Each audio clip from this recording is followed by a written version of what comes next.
And now, ladies and gentlemen, for the most famous words and long-awaited words in racing, here's your Grand Marshal, Cliff Pennell. Gentlemen, start your engine.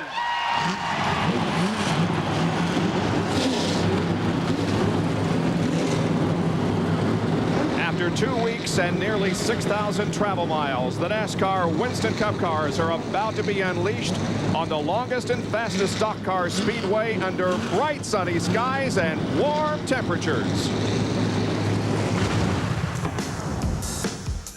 We're running in the groove,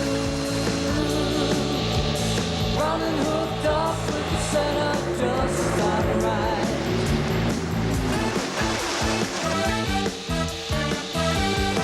We're gonna roll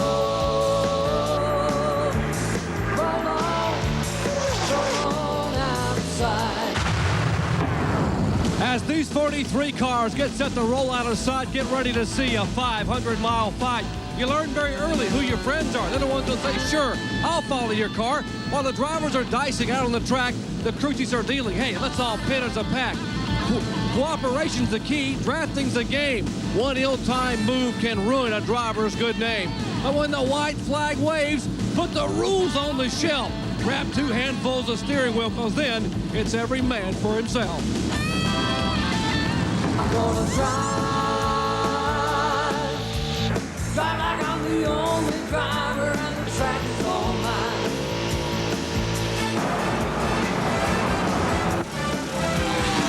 I'm gonna run till the finish line.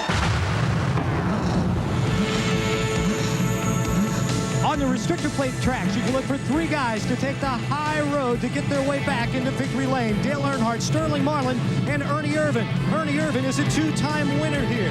Between the 3, 16 wins in the 37 restrictor plate races. Sterling Marlin, the defending champion of this race. In the last 9 restrictor plate races, he has won 4 times. And how about Dale Earnhardt? He is the man on a mission. Dale has not led a lap since the Daytona 500. He's looking to find his way back to victory lane today as he starts 3rd. I gotta keep that shine right up, keep that rubber side down. I gotta get on the track, gear up and go. We're gonna gear up and fly. We're gonna gear up and fly. Let's get one thing straight. This is a dangerous and spectacular sport. Talladega, perhaps its most daring track. It's definitely its fastest. What does a driver feel when he comes here? Fear, maybe a little, maybe a lot. But to win here at Talladega, a couple of things have to happen. You have to stay out of that one vicious wreck that everyone feels is definitely going to occur when you have fast cars in a big pack. The thing is, no matter how good you are at Talladega, you have to be lucky to win here. Hello, everyone. Let me introduce you to Dr. Ned Sherritt. Today, an honorary doctorate bestowed on Ned at Lenoir-Rhyne College in Hickory, North Carolina. Congratulations, Well, thank you Ned. very much. I appreciate the Board of Trustees at Lenoir-Rhyne College for bestowing that honor upon me. But, boy, we got a race shaping up here today. And, Ned, you seem like always there's one huge crash during the race. Well, it seems it's that way, Benny, and we hope that it won't happen today. But the cars run so close together here at such high speeds, and when there's a little bit of trouble on the track, it's usually not a one-car wreck. It's usually bigger than that. Let's hope it don't happen today. Just some good, hard racing, a lot of passing. Well, you always expect surprises at Talladega, and today is no different. Take a look at the front row in qualifying. Bobby Hillin qualified second a year ago. He missed the race, but Bobby also knows that 2 of the last 3 times this race has been rescheduled, it has been won from the second starting spot. He is flanked by John Andretti, who qualified the same car that sat on the pole here last July. John knows that 8 times first-time winners have gone to victory lane here at Talladega. Maybe today is his turn to shine. Maybe he'll be Talladega's first-time winner, number 9. Mild-mannered Rusty Wallace is really a racing superhero, but the restrictor plate tracks have been his arch-enemy. The plates have a kryptonite effect on Miller Man, robbing him of his power and points. Often he shows signs of defeating the plate, but in the end, evil has triumphed over good, and Rusty is reduced to a mere mortal. At Daytona, he started 14th, but was zapped of his strength early and finished 41st. Today, our hero tries one more time. He's a former series champ with 47 career Winston Cup wins, but in restrictor plate races, the man of zeal is 0 for 37. After a disappointing finish at Martinsville, the current Winston Cup points leader Dale Jarrett and his team bounced back with a 4th place finish last week at Sears Point. He's never won here at Talladega, but he's finished 2nd 3 times. DJ starts 9th today and hopes a strong run in the Robert Yates Ford helps him extend his points lead.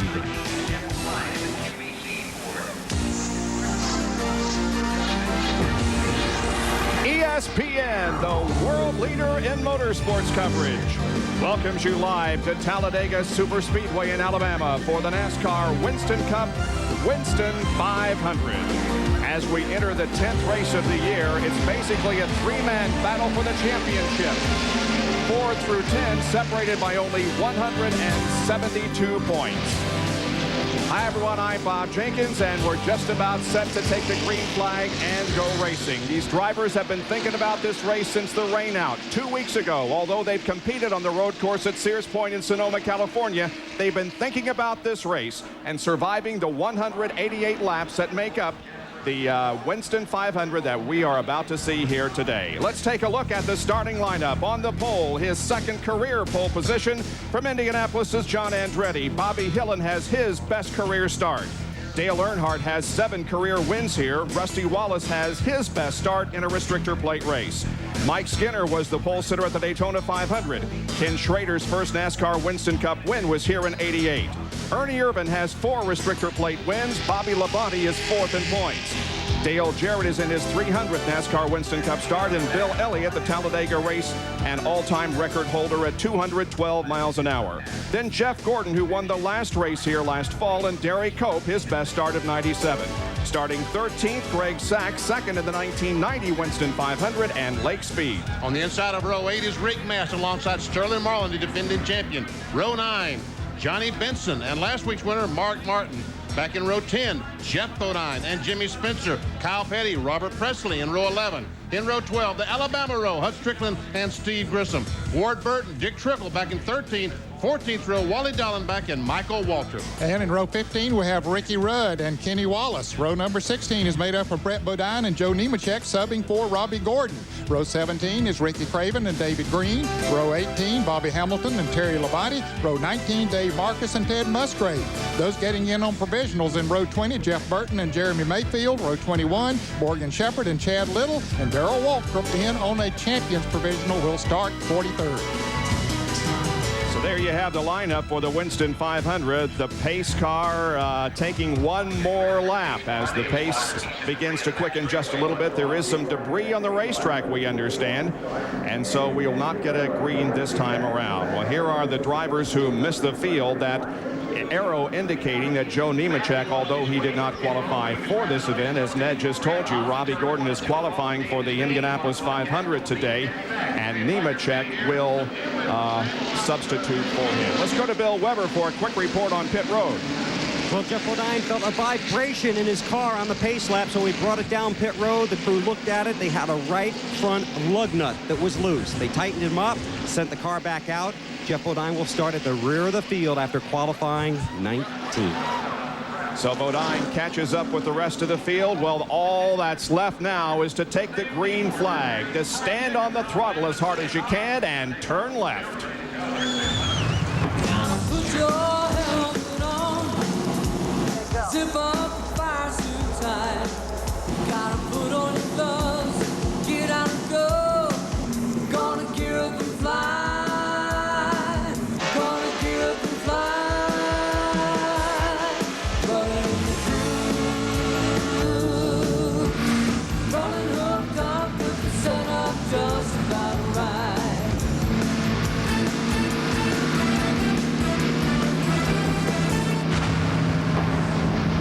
Talladega Superspeedway is the scene, and 2 weeks ago we never thought we would see the sunshine in this area of the country again, but boy is it beautiful today. Hardly a cloud in the sky. Just gorgeous. There we're riding along with Ricky Craven in the Budweiser Ford.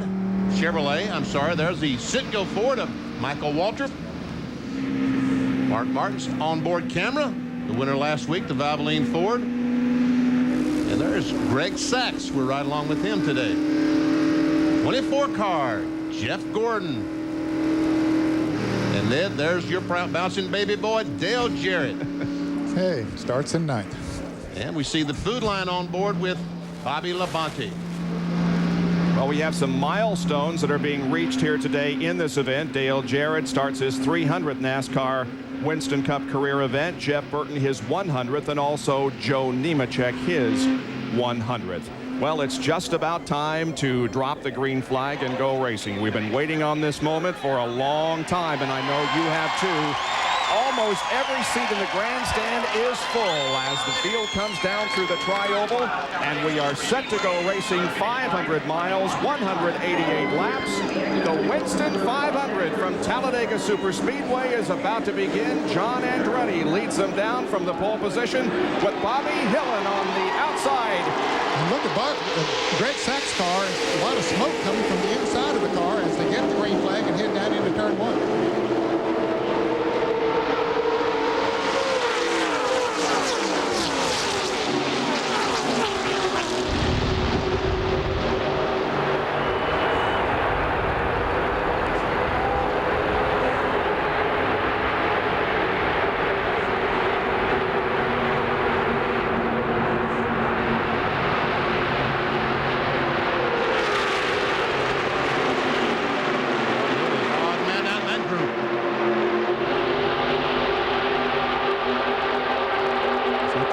Back there, running for about 8th, 9th, and 10th.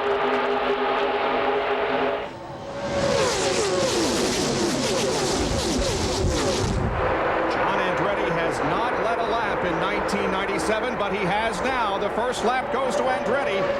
Wallace is second, then Earnhardt and Skinner.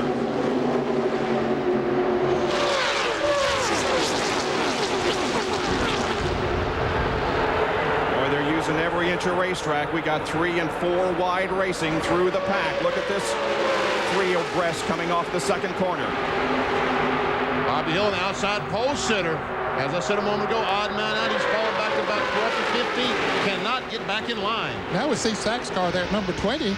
Appears to be nothing wrong. I don't know what happened to that. All that smoke that came out just as they were getting the green flag. This is bumper cam on his shot. Bill Weber, what's going on? They said they've had a grounding problem in that car all week. They think it's fixed. In fact, they think it just fixed itself. So they're hoping the air will blow the smoke out of the car and Greg can continue. It's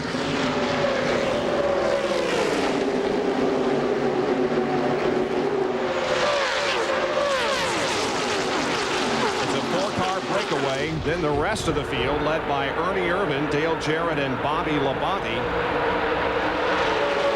Behind them, 2 abreast racing. Ken Schrader and Jeff Gordon are side by side. I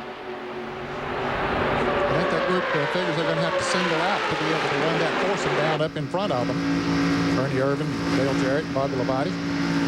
Right along with Jeff Gordon as he tries to figure out how can I get to those guys. It's only about 100 yards up there, but folks, the hardest 100 yards in the world to gain.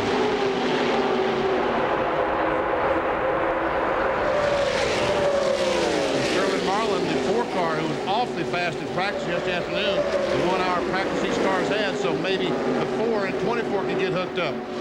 11 cars now in single file formation.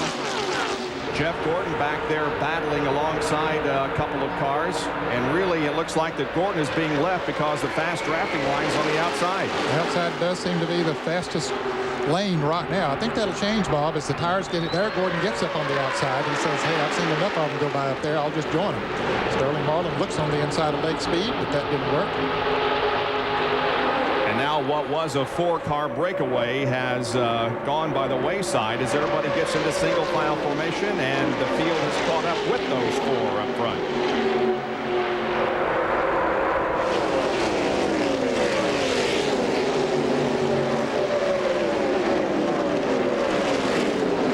And Dick Trickle are side by side.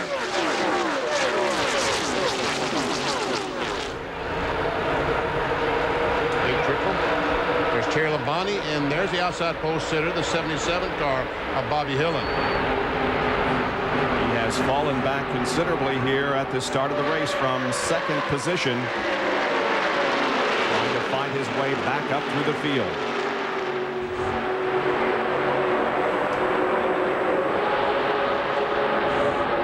Chad Little in the green John Deere Pontiac up on the outside there, followed by Jeff Burton, number 99, going by the 30 car of Johnny Benson. Benson in the yellow car.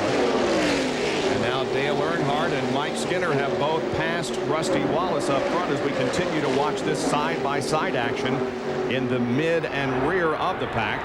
Well, Rusty Wallace was caught out there, Bob, by a couple of cars, and he's going backwards as the cars are pulling away from him. There's Derry Cope leading Mark Martin down the backstretch. Now we're riding alongside, inside Rusty's car. You can see he has dropped back. Yeah, he went from second back to about 6th or 7th, and right in the middle of the pack of cars, and that's not where he wants to be. Now he gets in front of Dale Jarrett there, I believe, to get him back in line.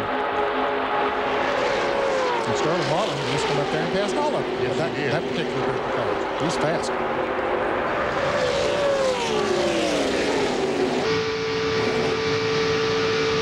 Right along with Bobby Lamont in the through line onboard camera. The rear bumpers, he looks back at lake speed. Here's Jeff Gordon's onboard camera. That's Rusty there to the left. And the bumper cam on Rusty's car looking back to Dale Jarrett. That top groove is the place to be, Bob, as we pointed out earlier. That Jeff Gordon, you see how far he has come back. He had dropped back to about 20th place, and now has moved back up into the top 10. That's Jimmy Spencer going to the inside of Jeff Gordon, going to that low line. We'll catch up there and draft off of Bill Elliott and Schrader and Marlin.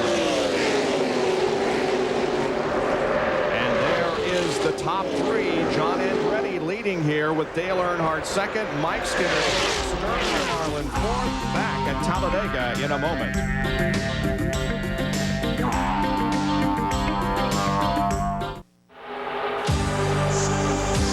ESPN Speed World is live today at Talladega Superspeedway in Alabama for the Winston 500. And it's all being brought to you by Firestone, America's tire since 1900. And by Jiffy Lube, America's favorite oil change. Kyle Petty is off the pace down in turn 1. As we watch, there's the leaders coming off turn 2, and there we see Petty on the inside going down in turn 1. Smoke coming from the Hot Wheels car, number 44, and Kyle Petty is having problems here in the early going of the race. There are the 5 cars that have broken away from everybody else, led by John Andretti. He's been the only leader so far.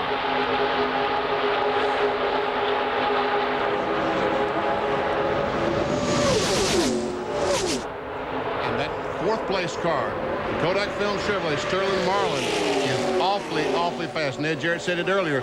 Let me re-emphasize, that car is fast today. Dale Jarrett and Lake Speed running side by side down through the trioval and into the corner.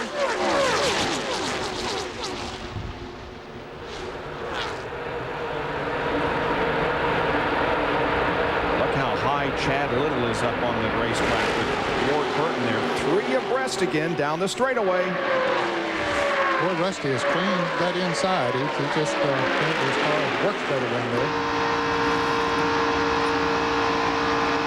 And Bill Weber, what happened to Kyle Petty? Talk to crew chief Bobby Kennedy. Engine failure, and Kyle Petty will go back to the garage. He's out of the Winston 500. They are very depressed. His first NASCAR Winston Cup start here was in August of 1979. He finished 9th, only has 1 top 10 this year, and he will not get another one here today. I would guess the car burned the piston. They only turn about 7,000 RPMs, which is not a great deal of RPM, so they're not going to drop valves and break stuff like that. But burning the piston is always a problem in this 50-plate racetrack. You can see that second group beginning to move in again once again on the leaders. And the last car back here is Darrell Waltrip. I think he's right where he wants to be, Bob. Darrell, he's still in the draft. You know, he hasn't lost the draft. So, Well, we had 5 cars that had broken away, and then a spread back to 6, 7, and 8. But now everybody has caught up to that lead draft, and we have what, about 12 cars in the lead draft. And they've completed 13 laps. Mark Martin, Jeff Gordon dives to the inside underneath the 36 car of Jerry Cope. That's Cope on the outside, the Skittles car. And here goes Gordon making it 3 abreast. Whoa. Got a great run off the corner and tries to get by Mark Martin, but there's no one there to help him. Nobody to help him, but he's now Bobby Labonte comes up there behind him.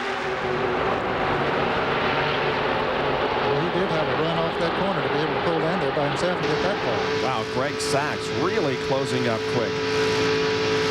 This is Bobby Labonte. You see Sachs in the 20 car, the Hardy's car.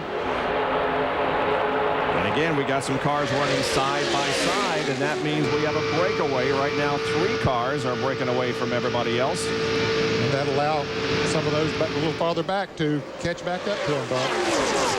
Bobby Labonte held his hand up and told the car behind him, listen, give me a little bit of brake going in the corner. Don't run in on the back bumper because I don't know what might happen. I may have to back off the accelerator. And if I do, then we got problems. 20 car really closes up right on the back bumper of the 36. Sure does. Now the 4 car trying to lead this group up front. And you can see how everybody is now beginning to get sorted out a bit. No longer 3 abreast racing, but rather they settle in, hopefully lined up in a single file so that they can catch back up to those up front. As these guys try to race, what happens is they break up in different packs because if they get side by side and cars in front of them, nose to tail, they just simply drive off and leave them. There's a group of cars. 3 distinct groups of cars going around the racetrack. There's a lead group. There's a second group. And Bobby Hamilton is into that now. This second group is about to catch the first group. Jeff Gordon goes down low, gets behind Mark Martin, tries to draft up and help him. Jimmy Spencer will also join that line to the low side. Bobby Labonte does also. So now the 1 and 2 group has become 1. There's still a third group back there. See the Cherry Labonte back there? He started 36th. He's currently running 11th spot. Oh, we knew it wouldn't take him very long to get up that high, but he's done it in 16 laps. See the 9 car with Ace Hardware sponsorship this race. Michael Waltrip goes by.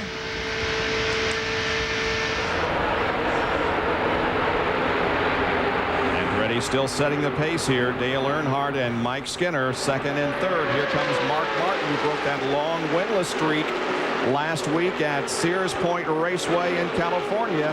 Mark is bringing along Jeff Gordon and Jimmy Spencer. Now, Bobby, seems that inside line might be starting to work a little bit for him. You see that group there went on by Sterling Marlin down on the inside before. It was the outside lane going by. Well, they got spread out there for a while, but now it looks like almost the start of the race again. Everybody closing up and battling side by side. And the line up high now being led by Mark Martin up there.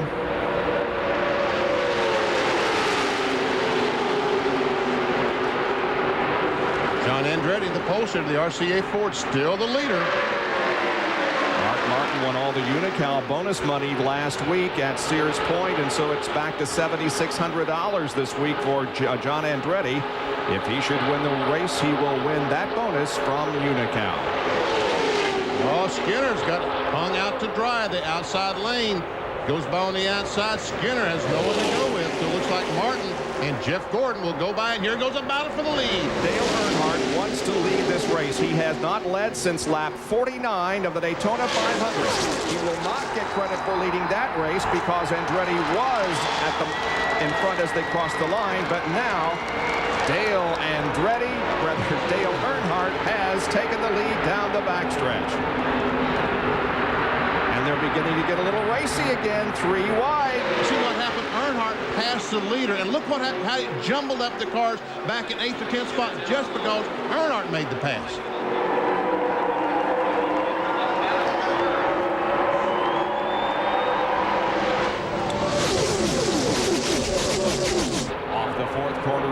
through the tri-oval, and Dale Earnhardt is going to pick up 5 bonus points for leading this lap. And as I said, it's the first time that he has led since lap 49 of the first race of the year back in February. He has led 14 of the last 15 races here at Talladega. Jerry, what's wrong with Dale Jarrett? He doesn't seem to be running very well. Well, Bob, not good news for the current Winston Cup point leader. Todd Parrott told me a moment ago they think they have lost a cylinder. They're on 7 cylinders. They won't know. They can come in and raise the hood and take a look. But DJ says the car not coming up to speed, not getting the RPMs, and apparently there is a miss under the hood. Well, he's running back about 30th position right now. So Dale Jarrett, the points leader, having a tough day early here. It's Earnhardt, Skinner, Andretti, Martin, and Spencer in the Winston 500. At Talladega, and this is the moment of the race where you hold your breath. Look at the racing going on out there and how close these cars are running together. 3 wide, sometimes 4 wide down the backstretch. In the middle is Mike Skinner, and he's trying to get out of that spot, but Wally Dallenbach is down on the inside and Bobby Labonte outside. He needs to get out of that spot. 3 abreast is not the place to be if you're in the middle. See Dallenbach, the 46 first union car, great run, but still, you're right, Skinner's in the middle, can't get out. Oh, and he looks like there was contact between Skinner and Dallenbach as they came under the first turn. They're still side by side, and again. Touch again. Wow. Rick Mast, thank God Rick Mast just backed off and let Skinner go in that hole because he had no choice. The car was going for that hole, and Rick Mast wisely in the 75 backed off and let Skinner in. All of this at more than 190 miles an hour.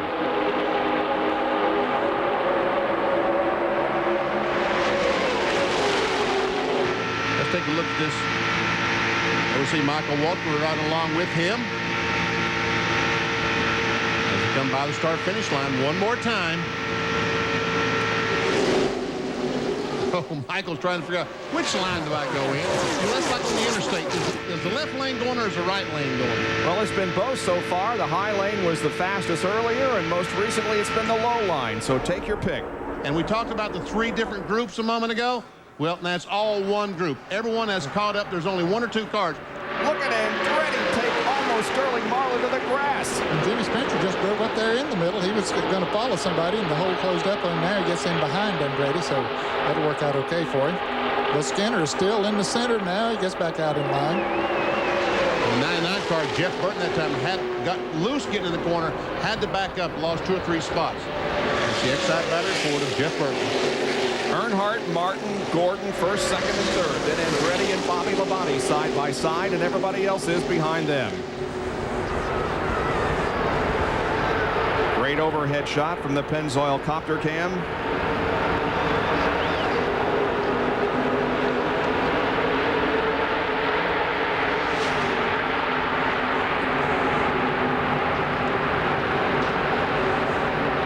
Not a better way to see what's happening overall than this helicopter camera.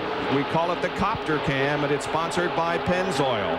They're at every race we do, and boy, they can give us some great shots. Look at the whole field here come through corner number 4. Now there are no intervals. Everybody is right together.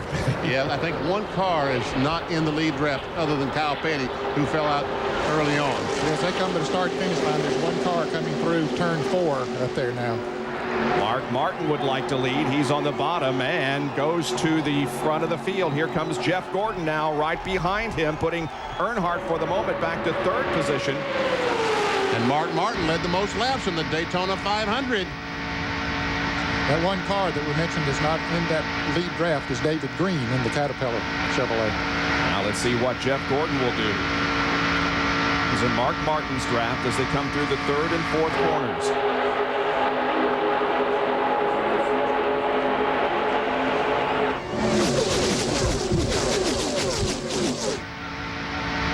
You see that 24 car dancing around, and you wonder, what does that feel like, folks?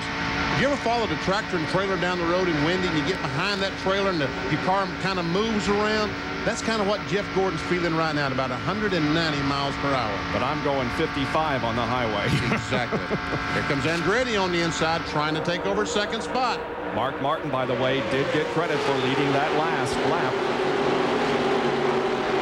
Sterling Marlin. Boy, he pulls out. Dallenbach goes with him. Marlin in the yellow car. Dallenbach in the number 46 green car. All of a sudden, Jimmy Spencer is in the middle of things. Gordon up high. Jeff Gordon coming around corner 4. Trying to take the lead in. Here he comes.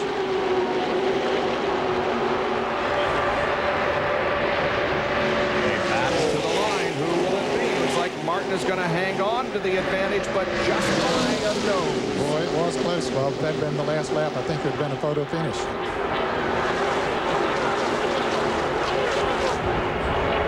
Couple of Fords on the inside, couple of Chevrolets on the outside. The Chevrolet, and here comes Andretti diving to the inside. They'll make it 3 wide off the corner. Let's see what happens. Sterling Marlin will go down low and draft off of John Andretti, and Mark Martin is going to be the one in the middle. And Andretti just shoots right up there on the inside of Jeff Gordon. And look how high Gordon is up in the corner. He pulled Mark Martin's lead the last lap. Now he's back about 7th and going farther back. It's a little consolation that Jimmy Spencer is coming up there behind him. I don't believe that two of them can hook up together in that middle there and draft back to the front. Mark's going to try to find an opening somewhere, and I believe he's got it there in front of his teammate. And once again, it was too close to call at the line. I don't know whether John Andretti led the lap or Jeff Gordon.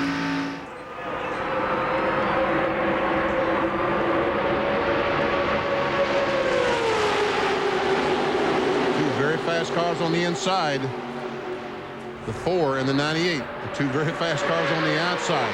Just had Strickland coming up, making it 3 deep on the inside of Jimmy Spencer.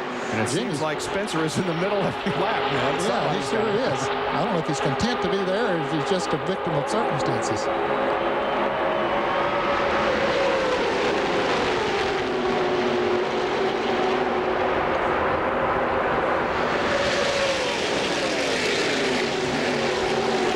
Jeff Gordon is going to lead this lap. He was out front by about a half a car length.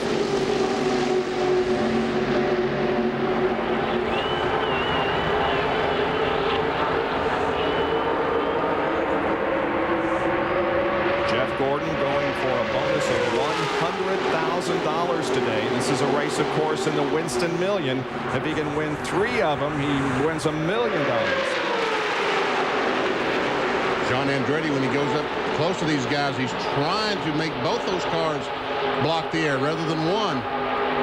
He's trying to make both cars block one groove for him. As he's down away from this car, he's having to push the air himself. He moves up close to the car. He's hoping both those cars. Here comes Earnhardt. Boy, he just made a left-hand turn, moved down to the inside, and takes the lead. Yes, he does. And Bobby Labonte will come along with him down on the low line. Riding along with Bobby in the food line onboard camera. Jeff Gordon suddenly back to 3rd and is about to lose it to John Andretti. Gordon back to 4th. Sterling Marlin trying to put him back to 5th. Great racing continues here at Talladega. We have completed 31 laps. It's been clean, but it's also been extremely exciting. The all-time record for lead changes came in 1984 here at Talladega, 75.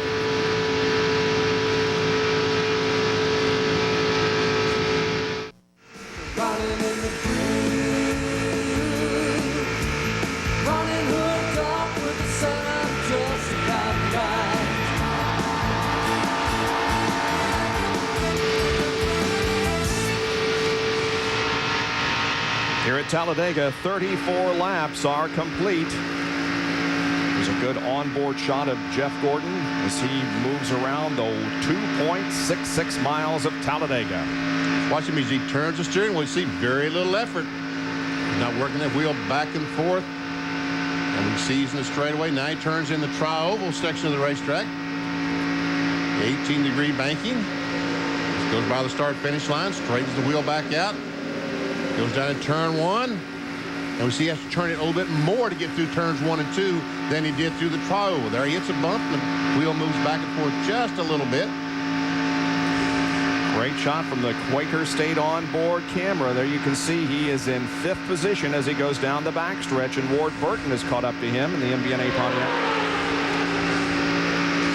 See him glance up into the mirror to see what the man behind him is doing.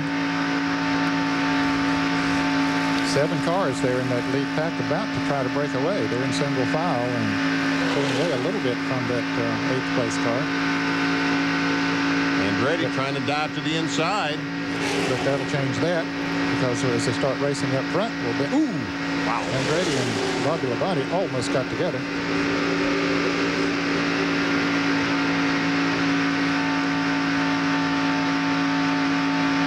Well, that was close, but you would have never noted if you're looking at Jeff Gordon here. And see Bobby Labonte, he backed off because of that, and you see he's still trying to get back up to speed. It's now 1 mile later. He's still trying to get the Interstate Batteries Pontiac back up to speed.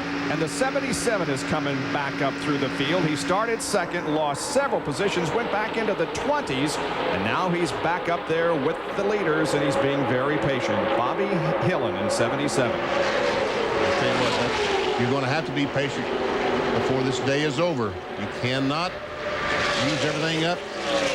Use up your car or someone else's this early on. Once again, we're giving 3 different groups of cars. Hillen's hung out on the inside and trying to get back in line. Jerry Punch has more on Bobby Hillin. At the start of the race, Bobby Hillin got shuffled out of the draft. You saw how quickly that can happen here at Talladega, back to about 27th starting spot. But Bobby had an agreement. They were actually talked with Brad Parrott prior to the race, and he was going to try to hook up with Dale Jarrett and draft together early in the early left. But DJ ended up losing the cylinder, so his drafting partner was falling back, as was Bobby, so he had no help for a while. Now he's managed to find some friends and draft back toward the front. Yeah, but got shuffled back a little bit there as Jimmy Spencer comes up on his inside. We watch from Mark Martin's car. Spencer's wanting somebody to come with him. Here's Sterling Marlin making a move up front. All alone down on the inside. Let's see if he can make it happen. It'll be awfully hard around the plow down there by yourself, I'll tell you that. But we have seen that race car in the past do that. Look at Andretti. Woo, did he get a run on? Wow. And Earnhardt, it seemed like all of a sudden saw him and said, whoa, go ahead. Now Earnhardt's got the great run. But does Earnhardt have anybody to help him? He's trying to get back to the inside. Go inside. Andretti up there, the only Ford in that group up front.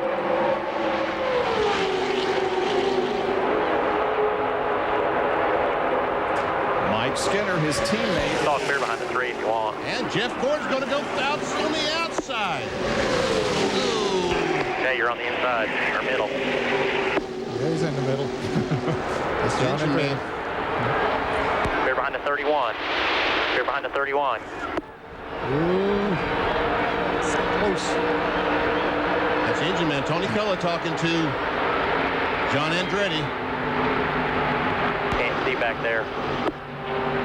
Here's Marlin once again. And look at Wally Dallenbach. He always runs good on in Talladega. Almost drove down on the apron that time. Earnhardt and Gordon going back and forth, trying to figure out where they need to be to get that push towards the front.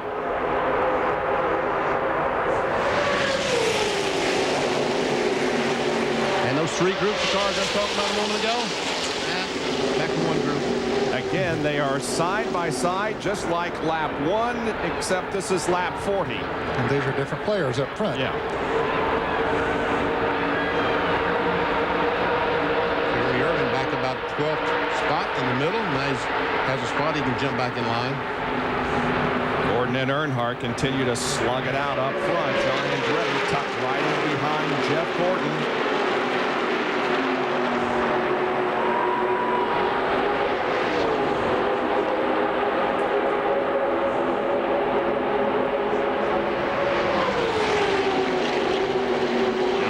Again goes to the inside, and look at the line forming behind him, and they're going to hang Dale Earnhardt out.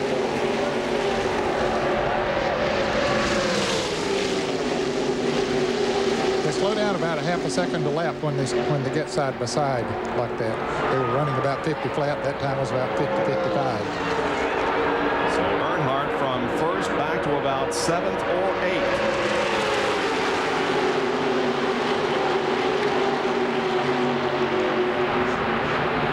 Sterling Marlin looks like trying to go into second position as Mike Skinner is with him. Hard in the middle there. Yes, he is. His car is really handling well. They look at it pulled up there and got in line there in front of Blake Burton. Here comes Sterling Marlin for the lead. Jerry Punch has a report from the pit area. We have just heard from at least 3 or 4 different drivers reporting to their crew chiefs, which have now gone to some of the NASCAR officials reporting oil on their windshield. We're talking about 3 or 4 cars in the front, 10 or 12, and have said they do have some oil on their windshield, and they have no idea who it's coming from. Meanwhile, Sterling Marlin has taken the lead, and Jeff Gordon is the one getting shuffled back. We're riding with him, and he is back to 7th or 8th again. So it's anybody's race. We're closing in on the time when everybody should be coming in for a pit stop. We'll take a break and be back. More live coverage from Talladega, Alabama.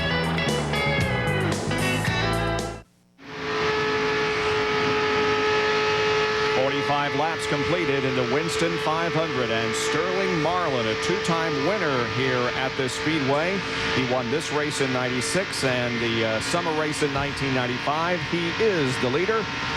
We're on board with Rusty Wallace, and let's show you the top 15. Sterling Marlin started 16th, Skinner is 2nd, and Andretti, Earnhardt, and Ward Burton. See Jeff Gordon back in 9th spot. Bill Elliott in 14th, and Schrader, they're 16 through 30. All these guys in the lead draft. Jeremy Mayfield doing okay. He's now running 17th. He started 40th. Those numbers in parentheses are where they started. And now here is 31 through 43. Kyle Petty is off the track. Engine problems there, and David Green just got lapped here in the tri-oval.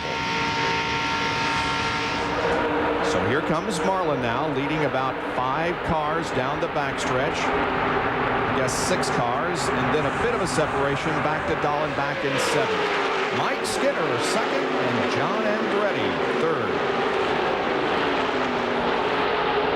We heard Jerry Punch say that some of the drivers were complaining that there is oil on their windshield, and they're looking closely at the 46 car of Dallenbach to see if it's coming from his. Green just made a pit stop. He had just gone a lap down. He decided to come in and make his pit stop. They cannot tell if Dallenbach is the one guilty of losing the oil, but when he comes in for a pit stop, they will check the car and that time make a determination.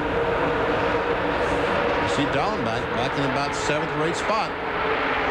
There's David Green. He just came out of the pits. Comes Bill Elliott, Ricky Rudd. Well, we have a report that Bill Elliott might come into the pits this time. It's getting close to pit stop time. They'll be completing the 48th lap when they come by this time. That's about equal to 50 laps at Daytona, and that's what they normally run at Daytona. No indication. No. Yes, here he is. Yep.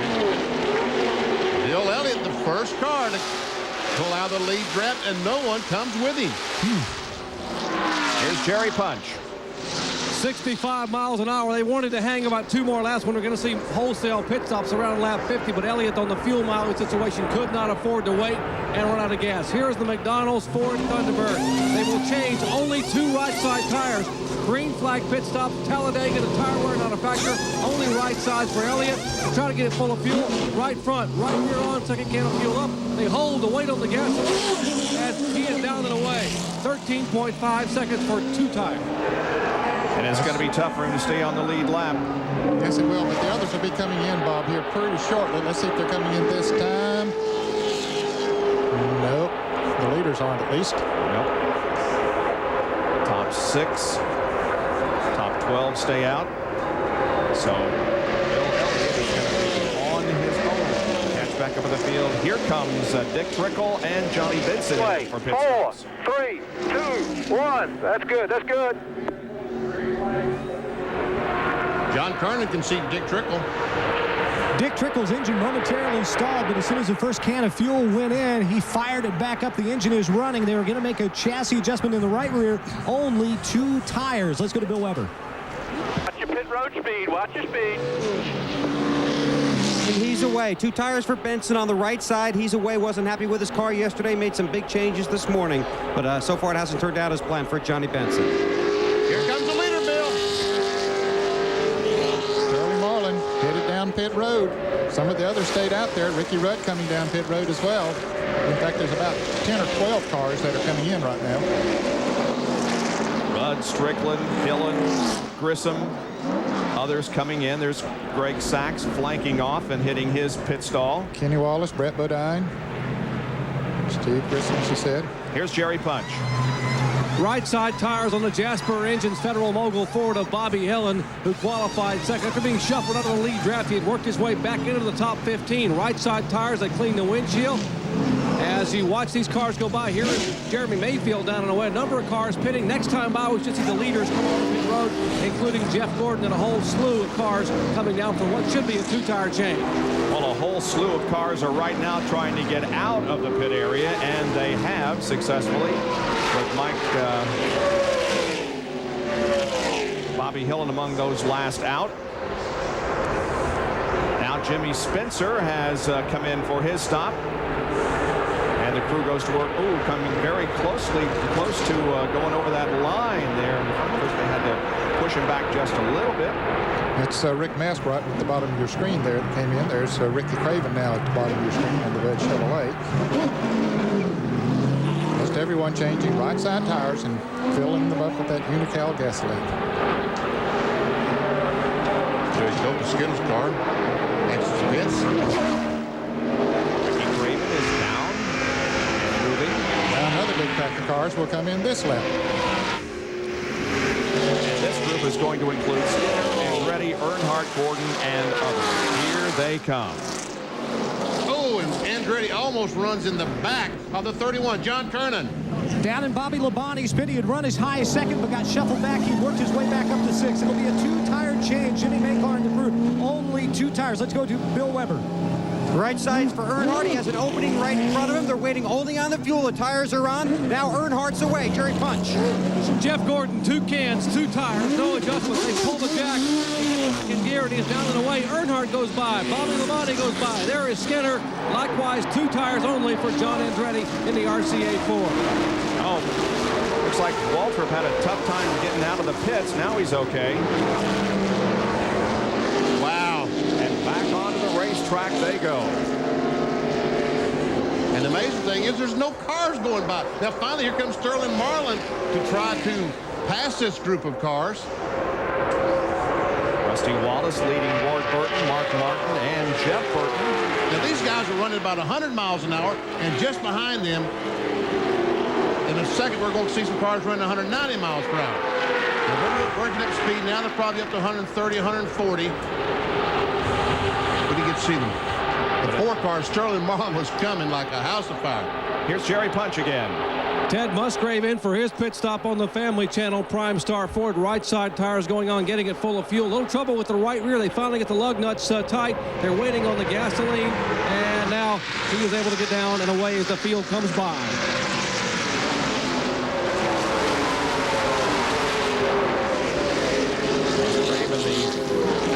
Prime Star machine.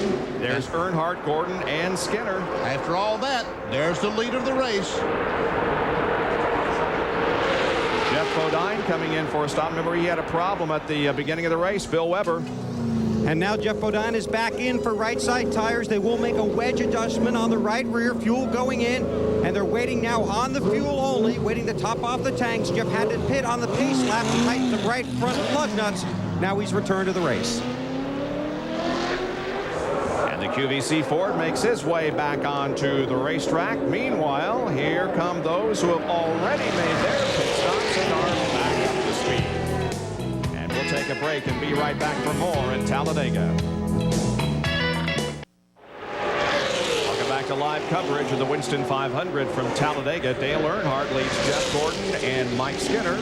John Andretti, Rusty Wallace is up to 5th. Rusty Wallace had to have had a super pit stop. He really did, Benny. He was running about 20th place before that round of pit stops, and now he's up to 5th. Of course, that's nothing new for his crew. Boy, they get him in and out of the pits. 8 cars running in the lead draft. Then a bit of an interval back to this group led by Jeff Burton. And again, Jimmy Spencer finds himself in the middle. I'm beginning to believe he wants to be in there, Bob. That must be exciting. He likes exciting things. He sure seems to be there every time we get a glimpse of him. I told the NASCAR is a very bright day here today. The sun is out, so NASCAR is going to allow one extra man to go across the wall today to clean the windshield on these race cars. All right, Jerry, what was the situation on the 88? He seems to be running a little better.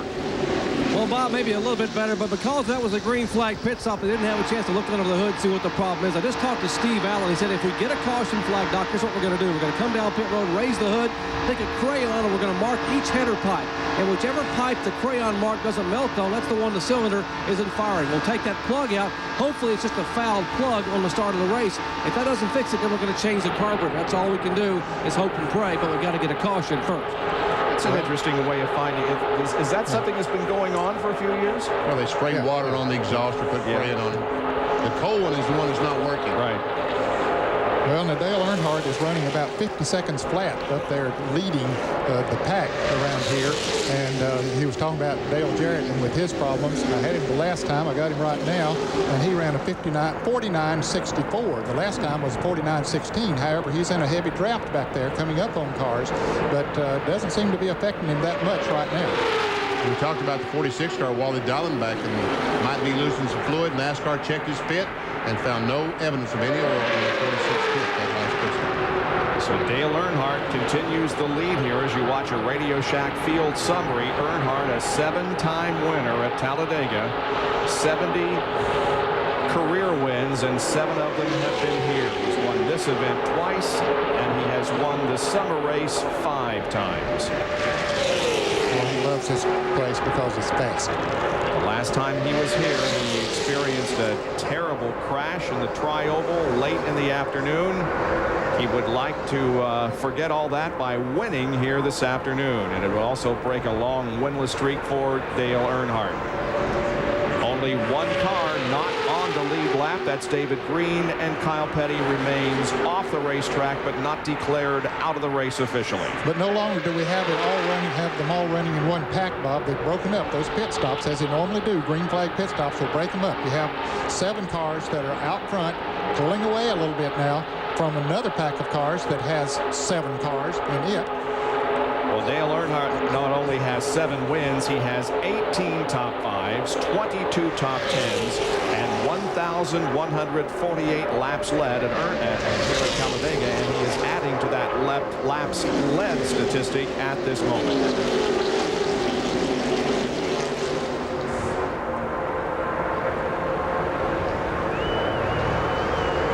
Okay, now let's see. We talked about how they're broken up into groups. There's the lead group. Here's the second one, about 7 cars. Yeah, there's 7 cars in each, Bob, in the lead group and also in the second group. Ward Burton and Jeff Burton lead that group into turn number 3. Jeremy Mayfield also right there, along with Labonte, Bobby. Now, Benny, that's a good situation. If you got a brother there to draft with, you sort of trust him. Yeah, if there's anybody in your trust, it would be your brother. Now, here's the big group of cars. The third group is the big group. There must be 15, 20 cars in that one. And they're being led by Spencer. Spencer, Dick Trickle.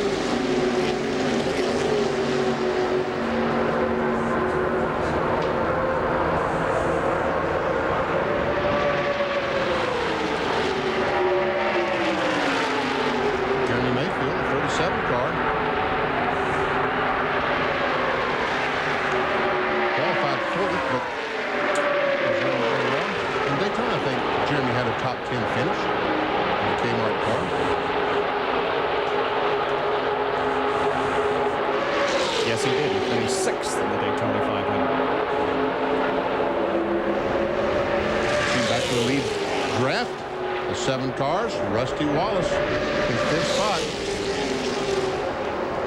You don't think of Rusty as being very successful on the restrictor plate racetracks, but he's looking very good today. And as you indicated, the pit crew has gotten him again up there in the lead draft.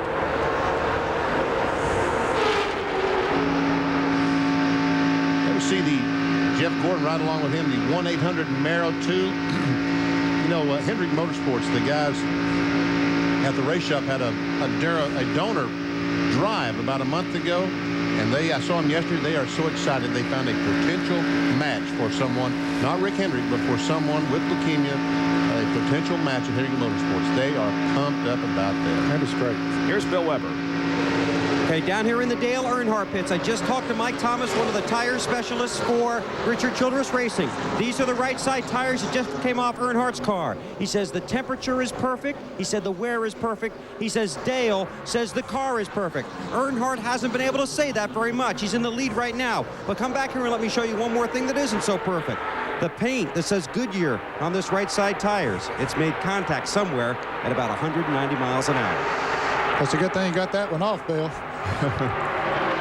There he is, Earnhardt leading. You see the white number 3 on the left door. Well, on the right door, the number 3 has a black mark. It has a donut on the right side. See it there as he goes by? So when he rubbed the Goodyear off his tire, also someone else rubbed the Goodyear off their tires. They rubbed up against the 3 car. Earnhardt comes into this race 7th in the point standings, looking for his 8th NASCAR Winston Cup championship in '97. And Jerry Punch has more. If you look at the driver's side door on the RCA Ford of John Andretti, you might want to find out where Earnhardt got his tire rub from. Early in the race, when Earnhardt made the move past Andretti, John said, hey, I just think I got intimidated up here, but it didn't work. He passed me, but I'm coming back. So that may be where those little donuts came from. Andretti's got one, too, right beside him in the driver's door. Well, there for a while, it was hold your breath time, but now things kind of settle down, especially up in the top 2 groups. There's nose to tail and just content at the moment to stay there. We are on record. The track record is 186.288, and the average speed right now is 187.6. We have had no cautions yet, and let's hope we don't have one. Everyone's being very, very patient and playing it very smart at this time. Bob, I mentioned a moment ago that Earnhardt was running in laps at about 50 seconds flat. He has picked that up now. He's running about 49.60 seconds, and that's close to the qualifying speed here of John Andretti. I think he ran about a 49.45 or something like that on his qualifying effort. Here's once again the overhead shot from the Pennzoil copter cam. As the field moves through the 4th corner and here in front of the grandstand, and there you can also see, in addition to the distinct packs that are running around here, remember this race was supposed to be held 2 weeks ago, and look at the grandstand. It's almost full. Bobby Hamilton now passes Dale Jarrett as the points leader. Jarrett is struggling with a cylinder problem.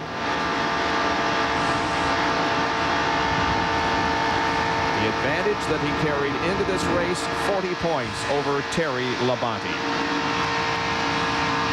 Dale Earnhardt continues to lead. 2nd is Jeff Gordon. Mike Skinner 3rd. John Andretti 4th. And Rusty Wallace 5th with 66 laps complete.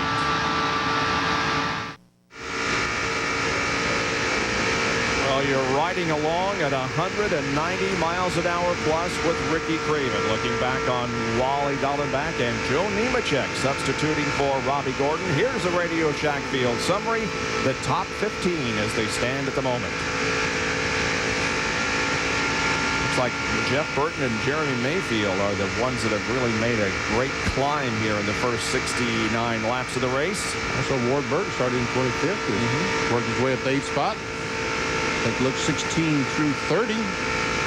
Dave Marcus doing pretty good there in 22nd position, having started 37th. And we see the 2 points leaders, Dale Jarrett and Terry Labonte, running right together in 23rd, 24th. So neither one of them having a particularly good day. And the remainder of the field now. There's Nemechek in substitution for Robbie Gordon. Steve Grissom delayed surgery on his foot so that he could compete in this race. This was, of course, supposed to be an off weekend, and he was going to have surgery, but says now he doesn't even know whether he'll have surgery. And he's feeling well, it's not. And nothing has changed in the lead draft. It's still Earnhardt, Gordon, Mike Skinner, running nose to tail. And as long as the 2nd place car chooses not to pull out, that's where they're going to stay, in a single file. And when they realize that they're able to stay a distance between them and that second pack, and knowing real well if they should start racing up there, that pack would catch up to them. There's Robin Pemberton, Rusty Wallace's crew chief. That's Rusty there in 5th. And Bill Weber is down in Rusty's pit. Well, a great run for Rusty Wallace as of right now. He did say this is his best ever super speedway car. The good news is he had a fast pit stop. The bad news is it was probably too fast, 9.87 seconds. He was supposed to wait until crew chief Robin Pemberton told him to go. But when the jack went down, Rusty's reaction came in. He popped the clutch and left before they got the Miller Ford full of fuel. He stopped on lap 52. How much further can he go? They're working on that now. But Rusty will need to pit before everybody else. I think Ned speculated that might have happened, that he didn't get the tank full of fuel. He made up a lot of positions, although his pit crew has been known to make up a lot of positions in the past.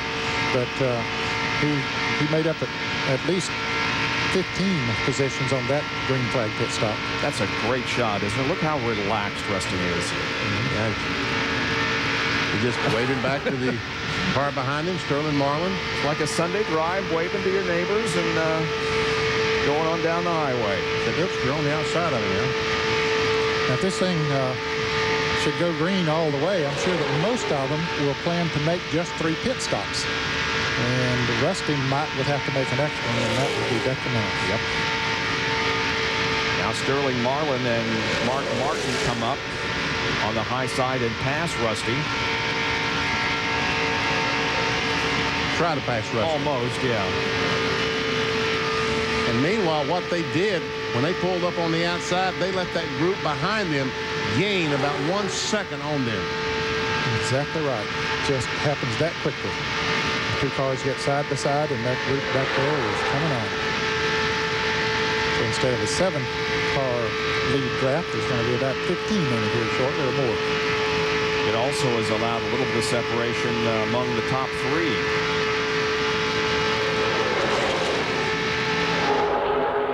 So there's Earnhardt, 31st of 37 races here at Talladega. There's Michael Waltrip. He's running all by himself. And apparently was catching the lead draft. Look at this on-track interval when he had the draft. 48.2 and a 4.2 second. But then when he lost the draft, and you can see it happen in 1 lap. He went from 49.90. He went from this to that 50.7. all in 1 lap, and now the cars are just blowing by him as he tries to get his car up to speed. Yep. Terry Labonte passes Ernie Irvin. Now here comes Derek Cope. So Michael Waltrip was on the tail end of that other group of cars, and somehow he had to back off the gas. Something happened. They shook him loose in the draft, and we saw he lost 0.8 of a second. Well, there you can see that there are 9 cars now in the lead draft. And Rusty Wallace has fallen out of this lead group. You see, he's not there anymore. He's back with the next group of cars. And Jerry Punch, it looks like that Jeff Gordon is just content to stay right where he is. Is that a good assumption? That's a great assumption, Bob. You know, Benny Parsons a moment ago said, I wonder why Jeff isn't going to pull out. Well, right as Benny said that, Jeff radioed to Ray Everdam and said, hey, Ray, if I pull out, take a wild guess who Skinner's going to go with. Right.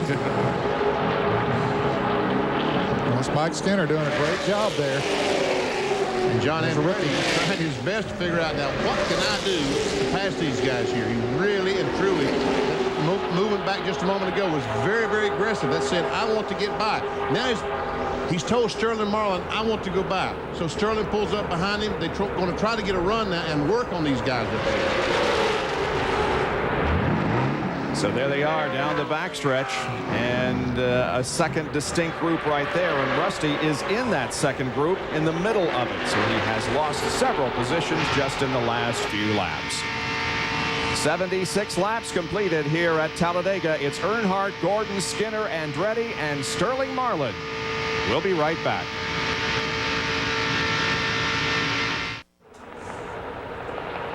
Back at Talladega and the Winston 500, Dale Earnhardt continues to lead. Now, don't forget, this is Saturday afternoon, not Sunday. So it's tomorrow night that you'll catch the game between the Blue Jays and the Twins. That's the ESPN Sunday night baseball game of the week. It's at 8 o'clock Eastern time, the Blue Jays against the Twins. Bill Weber has a report from the pit area as the cars come in. And that would be Jeff Bodine, and he has shut off the QVC Ford, and it just sounded awful in the motor compartment when he pulled in. So he's here, hoods up. He's not going to win today as the leaders go by. Jeff Bodine on pit road. This day started off bad, and it's just gotten worse for Bodine. That would be too bad because Jeff Bodine had a problem last week in the QVC Ford, engine problem, so 2 weeks in a row. As a matter of fact, he's fallen from 7th to 20th in the points in the last 3 races, so things aren't going well for Jeff Bodine. Things are going well at the moment for Dale Earnhardt as he continues to lead. Jeff Gordon, Mike Skinner, Sterling Marlin, and then the side-by-side battle between Mark Martin and John Andretti. Here comes Bobby Labonte to the bottom of the track. Dove to the inside, got a good run. Bill Elliott followed him right through. And we see that entire group of cars is caught up with this lead draft.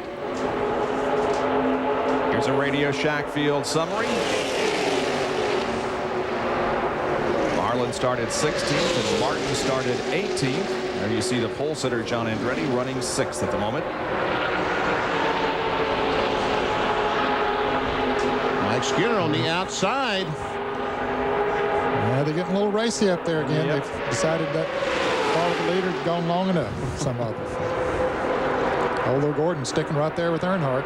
Yeah, he follows Earnhardt wherever he goes, and it looks like that it's going to be the fastest line down there. Yeah, and Skinner, that's a good position for him to be in with his car overheating, the car number 31 up on the outside. That'll give him a little fresh air up there to cool it down a little.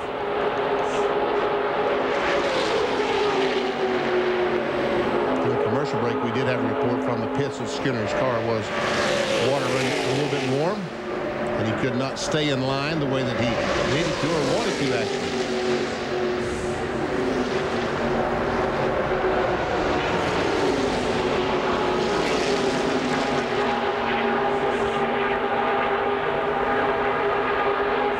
Elliott's running well, isn't he? Bill Elliott is running very well. We got 3 cars right behind the lead pack, led by Spencer. It also includes Mayfield and Rudd. And I think they're catching that lead pack, especially since they've started that side-by-side racing up there. They're staying in single file, and there you see, they don't have that far to go. They can definitely feel the draft of that group of cars up in front of them.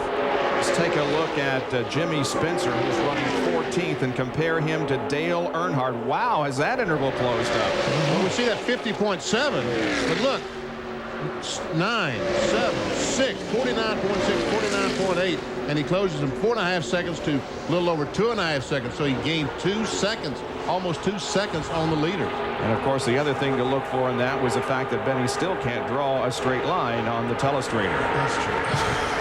Well, he's used to doing circles all of his life. Big circles. And Schrader and Rusty Wallace trying to work their way back to the front.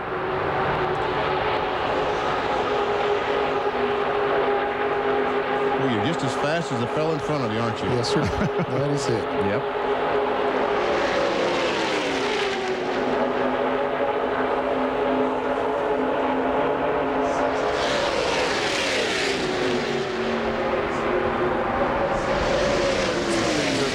Tightened up here after we saw a 4 or 5 car breakaway for a while in single file racing. It is no longer that way. Bill Elliott told me the McDonald's Ford, he said in Daytona, that might be the best car I've ever had in Daytona Beach. And he wasn't so frustrated that the guys that the Hendrick cars teamed up on him and passed him. He was frustrated that he did not have a chance to race them back. The caution flag came out and the race ended on the caution flag because he really felt like that he had something for them if he could just have raced in those past few laps. Last few laps. Bill finished 4th in that Daytona 500, and he finished 13th in the summer race last year. Jerry? And getting back to Daytona, what you said, Elliott said he was a little frustrated that he and Earnhardt couldn't settle it between the two of them because of what happened. Earnhardt's car ended up taking a tumble, and he got ganged up on by Team Hendrick. Prior to the race starting today, I was told by the Earnhardt group and by the Elliott group, they have decided to try to hook it up if they can and run together in a draft. Maybe that way, since they don't have really a lot of teammates in the race running up front, they can settle it among themselves, maybe get back and see what would have happened had lap number 12 from the end not occurred at Daytona. And look at those speeds. The 11th place car of Jeremy Mayfield was the fastest that lap at over 192 miles an hour. Picked himself up a good draft. We understand the 22 car of Ward Burton maybe is slowing down. Well, yes, he is. Yes, he's down on the inside of the racetrack. He's had a great run going. Now, it's a little early for a scheduled pit stop. And he would not have stopped going in the third corner, Ned. He would have waited coming off 4 and slammed on the brakes. So obviously something amiss on the MBNA Pontiac. Oh, you see that smoke coming out the exhaust pipe. That's not good news. Not at all. It's like a burned piston on the 22 car. So the guy who also had a top 10 finish in the only other restrictor plate this year, Ward Burton, he finished 8th at Daytona, is in the pits. Bill, what's wrong? They believe it is a burned piston. Ward's in, the hood's up, the crew underneath. They're going to put fuel in the car, but they believe Ward Burton has burned a piston. They're going to try and check here. The MBNA Pontiac sits on pit road, and another team with a disappointing afternoon here in Talladega. And not what Ward needed, because he was 8th in points going into this race. He's been very consistent this year. Has had some very good runs. And there's another car in the pits. Is that Steve Grissom also? Yes, it is. And there's a report of oil on the racetrack. And the NASCAR official looking under the car to see if he does see some oil. If so, the caution will be thrown so the track officials can go outside on the racetrack and see if there is any in the racing groove. Sterling Marlin, Dale Earnhardt, the 3 and the 4. Restrictor plate races doesn't get much better than this. Jerry, how about Steve Grissom? Well, there was oil all over Grissom's windshield. The car was smoking when he came down pit road. There's oil over the back of the windshield there, back of the hood area in the cowl. And now you hear the car revving to leave pit road, but oil, I should say smoke, coming from the left side exhaust. Probably Steve will not be able to run much longer. Grissom grew up, of course, within shouting distance of Talladega. And look, once again, we see the speeds. And look at this. The guys running back there in 15th, 16th, 17th are the fastest. And the other thing to look at is the 37 car, who ran the previous lap at 192, is now the slowest that next lap. Yeah, and this time the 30 car back in, what is that, 18th, 19th spot, 192 miles per hour in front of Michael Walker, 192.1. Ernie Irvin, 192. Terry Labonte, 192.3. Jerry has more on Steve Grissom. Well, I talked to Randy Clary, the engine builder for the Kodiak Chevrolet. Said they're probably going to go back to the garage area. They may have burned a piston. What they could do is go back and pull a rocker arm off and try to get the car back on the racetrack to complete some laps and get some valuable points. And basically coming out with just 7 cylinders firing, just trying to finish the day. So a tough break for Steve Grissom. And Sterling Marlin, I don't know if he's lost a cylinder. He looks like he's lost a cylinder. Yes, he does, Benny, because Stoker's pulled away from him coming off of turn 2. He pulls down to the inside of the racetrack. Ernie Irvin coming up. Oh, that's car number 99 up there on the outside. Jeff Burton. He is definitely off song to the inside of the racetrack. Will he be coming in? Meanwhile, look what's going on up front. My goodness, Rusty Wallace is up in front now. And Dale Earnhardt finds himself battling for second position, and John Andretti is down on the inside with no help. Now here comes Ken Schrader. And Rusty Wallace has taken the lead. How about that impressive performance for Rusty Wallace, his 3rd consecutive Winston 500 lead, but he has 4 DNFs in his last 6 starts here at Talladega, and there goes Earnhardt. Yeah, his lead short-lived. Earnhardt drives right on by. And you wonder about Rusty's fuel now. If he didn't get it full, he's going to have to be coming into the pits before too long. Working lap number 91. He's coming in. I saw Rusty Wallace waving. That's telling the cars behind him, I'm going to make a pit stop. Don't get behind me. We are 3 laps from the halfway point, so you know this is unusual. Here's Jerry. Just talked to Ron Pittman as the engine builder for Sterling Marlin. So we think we either have an exhaust pipe broken or a header pipe broken. Either way, the car is real flat right now. It will not come up and get the RPMs we need, and obviously this costs us a lot of valuable time on the racetrack. Let's check in with Bill Weber. Rusty Wallace could only make it this far, maybe another lap or two, so he's coming in to get lefts and a definite full load of fuel. Several teams had talked to Robin Pemberton about pitting together on lap 102 or lap 104. He said, we can't wait that long. 14.4 seconds, so 5 seconds may prove very costly to Rusty Wallace. He's going to try and draft out with a 90 of Dick Trickle. They had talked about 10 laps ago about pitting his partners. That is indeed what has happened, so those two will hook up and try to pull up on the lead pack again. So Rusty Wallace has made his pit stop. Others will come along soon. Right now, 91 laps completed, and Dale Earnhardt is still up front.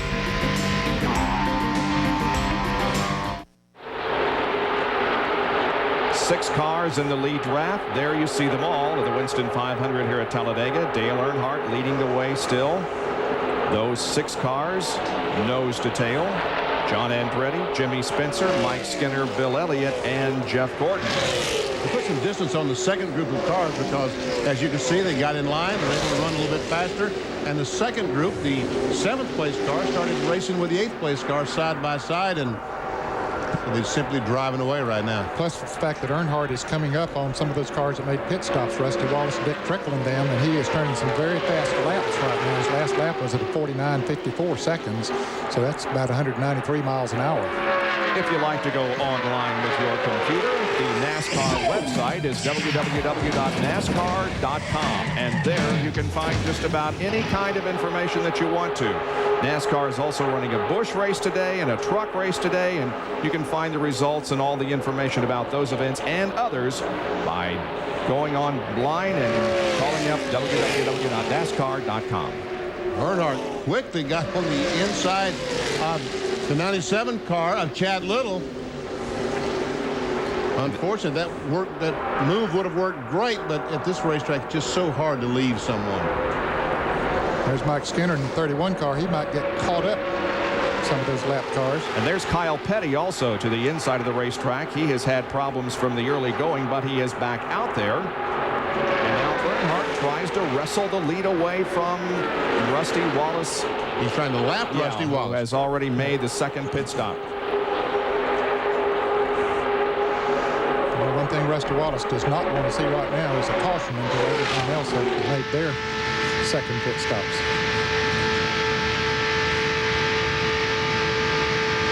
Jimmy Spencer, boy, he's having a good show, huh? And a terrific run today, Spencer.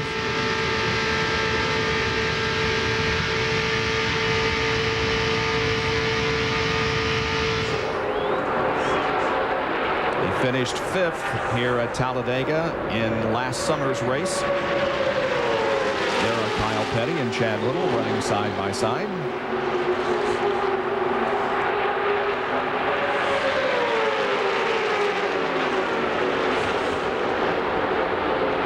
Radio Shack Field Summary is going to show you that there are a lot of cars still on the lead lap. Yeah, most of them. Past the halfway point, by the way. Okay, pit stops are going to be happening soon. Bill, what is the feeling down there? Well, right now, Bob, tire strategy and tire wear are the two big subjects. A lot of guys looking at Rusty Wallace's left side tires to see how they look after about 90 laps. Guys don't want to get caught down here having to put 4 tires on the following pit stop, not this one coming up, but the next one when they won't need a full load of fuel. So if you wait 3 more seconds, 15 seconds for 2 tires, you top off, you use 18 seconds for 4, you might want to put your 4 on now, or if you got the punch. Well, fuel seems to be the consideration down here in the Bill Elliott pit. You know, he was the first guy to come in. He pitted on lap 48. Now, the question is whether they can wait to stay out and pit with the 24 and the 3 car, which aren't going to come until lap 102 to 104. If Elliott were to try to stay out, that would mean you have to go around 56 laps on fuel on this first stop. And, folks, that's a long way and maybe too much for Mike Beam to gamble on.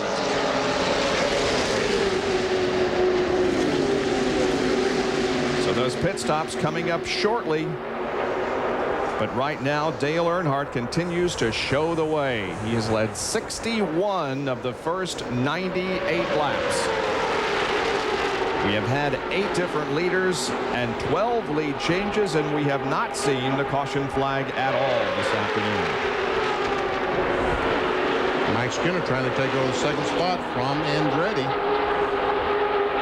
We're going to take a break here while we await the pit stops that should be coming up shortly. We're at Talladega Superspeedway in Alabama. Live coverage of the Winston 500. Running in the groove, running hooked up with the sun just about right.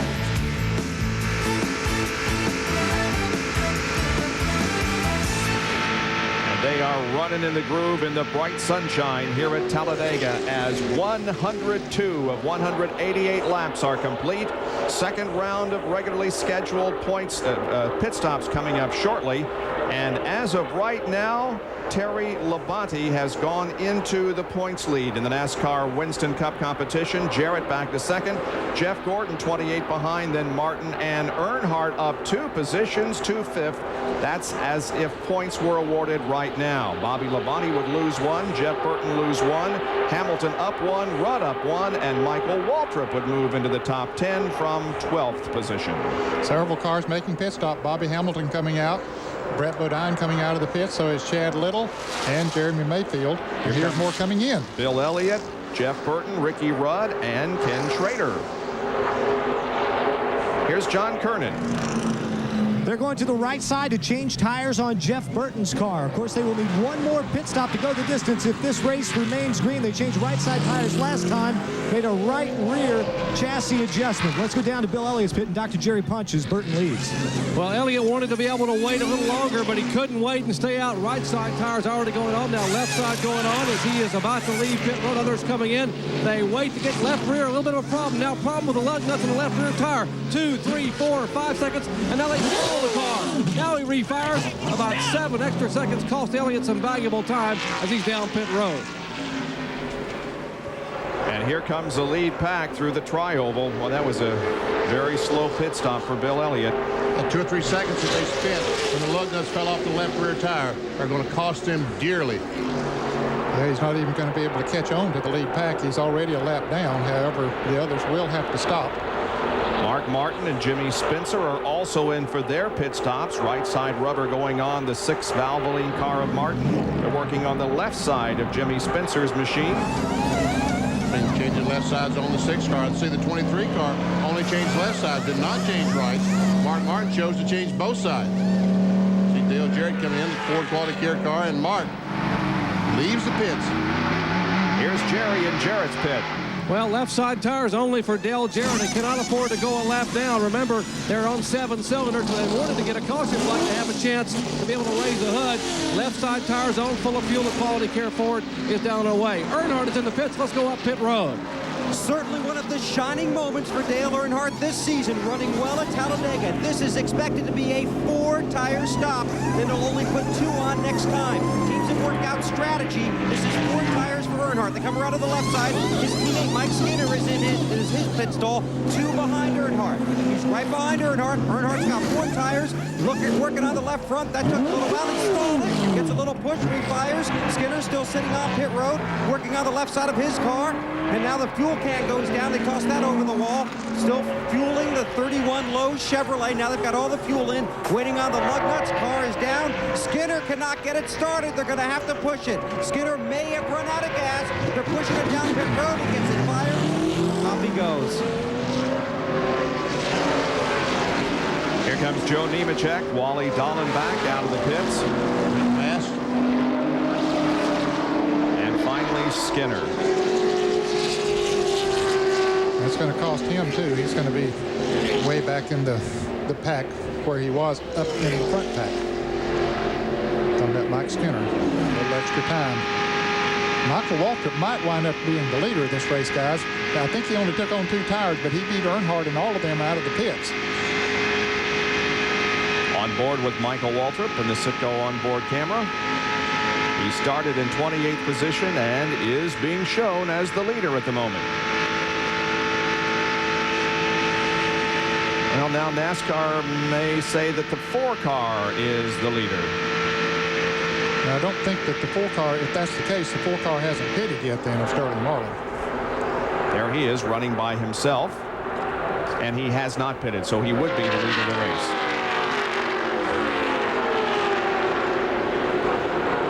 So Sterling Marlin, a 2-time winner here, is going to have to pit soon. I don't know whether it's going to be this lap or not.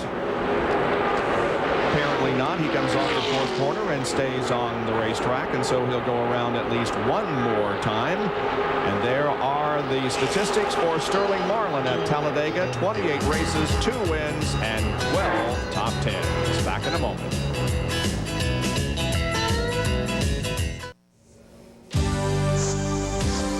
ESPN's live coverage of the Winston 500 here on Speed World from Talladega Superspeedway in Alabama, being brought to you by Daytona USA, the ultimate motorsports attraction.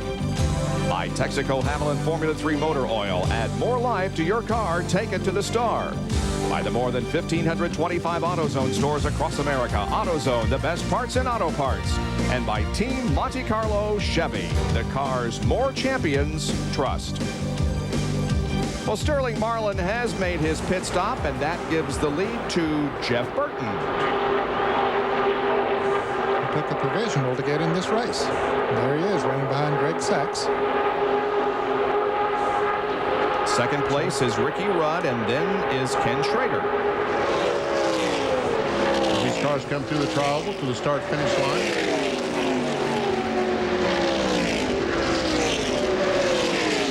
Walton would be the 4th place car. If I'm not mistaken, the 20 car of Sachs and the 29 car of Robert Presley would be laps down to the leader. Dr. Jerry Punch has an overview of what happened during that most recent series of pit stops. Doc?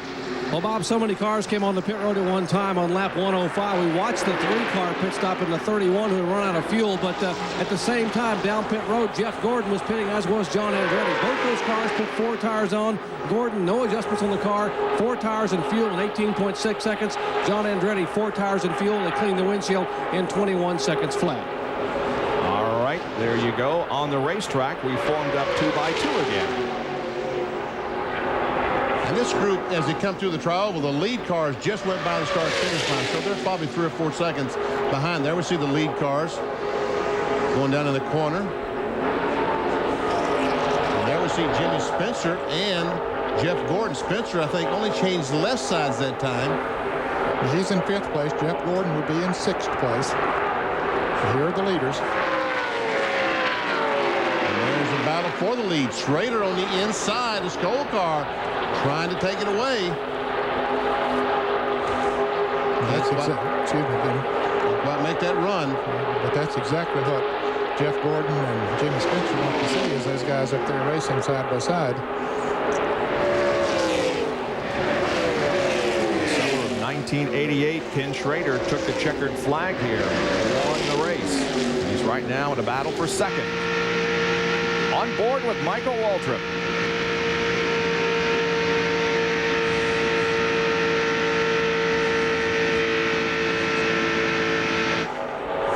And look right behind them. Here comes Spencer and Jeff Gordon. They have caught this lead group.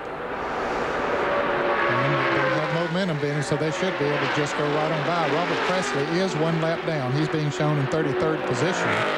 Greg Sachs running right in front of the leader as we see Spencer and Gordon going on by, looking up in that graph. But there, Greg Sachs, he is currently being shown in the 32nd position. So 32 cars on the lead lap. But Sachs now going a lap down, so there will be 31 cars on the lead. Here's the second group of cars. It includes Marlin and Andretti. And Ernie Irvin. We see the 8 car down on the inside there, guys. I think he has lost a cylinder, definitely. His car, as it goes by here, it sounds very, very weak. This is the Food Lion onboard camera with Bobby Labonte. How close he sneaks up on the 28 car. Here's Jerry Punch. Mentioned that Jimmy Spencer only changed left side tires. If you wonder why, was that a last-minute call? No, it really wasn't. I just talked to Donnie Wingo. He said he and Travis Carter and Jimmy Spencer sat down this morning and mapped out their strategy. Their plan was 3 pit stops. First time right side tires, second time left side tires, the third and final stop right side tires. And that's what they've done. They've already gone rights and lefts, and if we stay green, they'll get rights only on their final stop. Let's take a look at an AutoZone on-track interval. The difference between the leader, Jeff Burton, and fourth place, Jimmy Spencer. You're going to see that that interval has closed up considerably. 2.4 seconds on lap 110 to 0.6 of a second on lap 114, and Spencer was faster on every lap but one. And we're using Jimmy Spencer, but we could easily use Jeff Gordon because they were running nose to tail.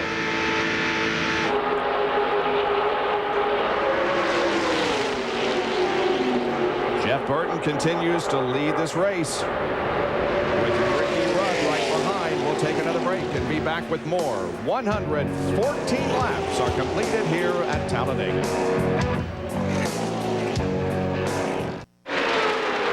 Number 99, Jeff Burton, is leading here at Talladega. It's the first time that he has ever led here at this racetrack in his 7th race. Well, he did lead a few laps, but now Ken Schrader has gone to the front, and here comes Jeff Gordon, and it looks like Ricky Rudd also. Yeah, I think Schrader sort of motioned to Gordon, said, come on, I'm ready to go. And he just followed him right along. One car they don't have to worry about anymore is Sterling Marlin. That car has come into the garage area, and you can see a little bit of liquid that he has trailed from that car, and Sterling Marlin has dropped out of competition.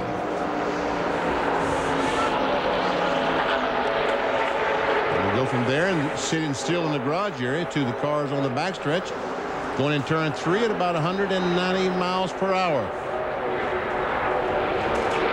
And we see that Jeff Gordon now has the lead, and Schrader, who was leading just a moment ago, is back about 5th spot. Just that quickly.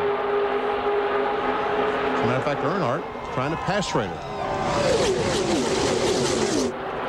The last time that Ken Schrader led a race was at the Southern 500 last year, so this is the first time that the 33 car has been up front in 1997. John Kernan standing by with Jeff Bodine. And Jeff Bodine, who's put his car into the hauler, he's changing to his street clothes. Jeff, what happened? Broke a rocker arm, John. Parts failure, those things happen. We don't build all the parts that we put in these engines, and the rocker arm broke. A shame. We were just riding along. This is a long race and down in the group. The car was running good, but we've loaded the QVC Ford up, going back to North Carolina. But you know what? I've got a great idea for your ride-along program, John. Guess what it is? Well, you and, maybe Benny Parsons. Well, I don't know if we can get Benny in there, but somebody. We need to give you a ride in one of our United States bobsleds. The sleds that go down those runs in the ice in the wintertime, going to be in the Olympics this winter. Hey, that'd be a great ride along. I think, though, Benny and I both have to go on diets for that, Jeff, but thanks for the offer. Guys, back to you. Bobsleds have to run in winter weather, and I don't like winter weather. Yeah, thanks, but no thanks, Jeff. I do appreciate it. But good luck to the bobsled team. 68 laps to go.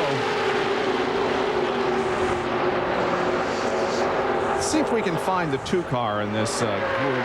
He's out of this draft, Bob. He's way back here by himself. That's where he is. Uh-oh. Boy, he is all by himself, isn't he? Yeah. That's not good. And if this thing continues to go green, he's going to have an extra pit stop to make as well. Back in 16th position, Rusty Wallace. Average finish in 17 restrictor plate races, 26th. His average finish here at Talladega, 20th.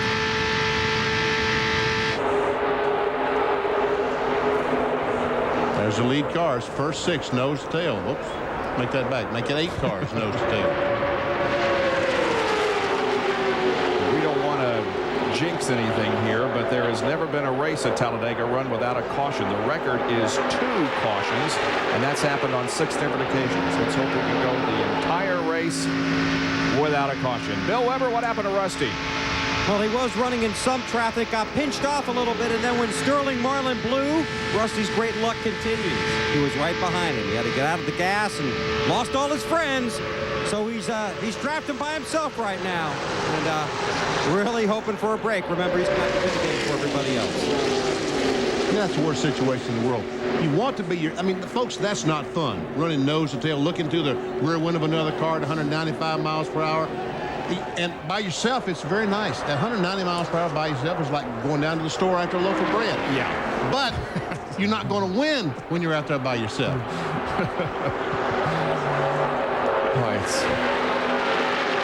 Remember the last time I traveled to the grocery store at 190, but maybe I'll try that tomorrow. Oh, look at Earnhardt going up top. Taking over third spot, or trying to, from Jimmy Spencer. And Ernie Irvan is suddenly a player here. Mark Martin goes to the inside. So 2 cars single file, and then they're 2 by 2.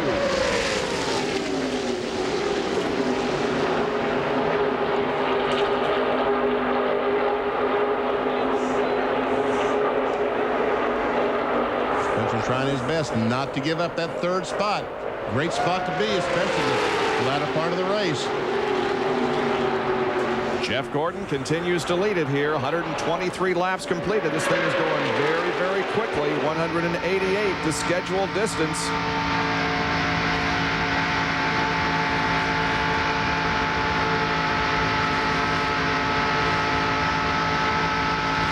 Great shot from Mark Martin's car.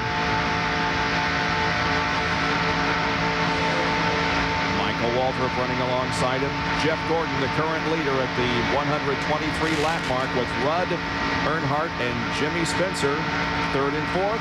Ernie Irvan is fifth at the moment. We'll be right back with more to Talladega.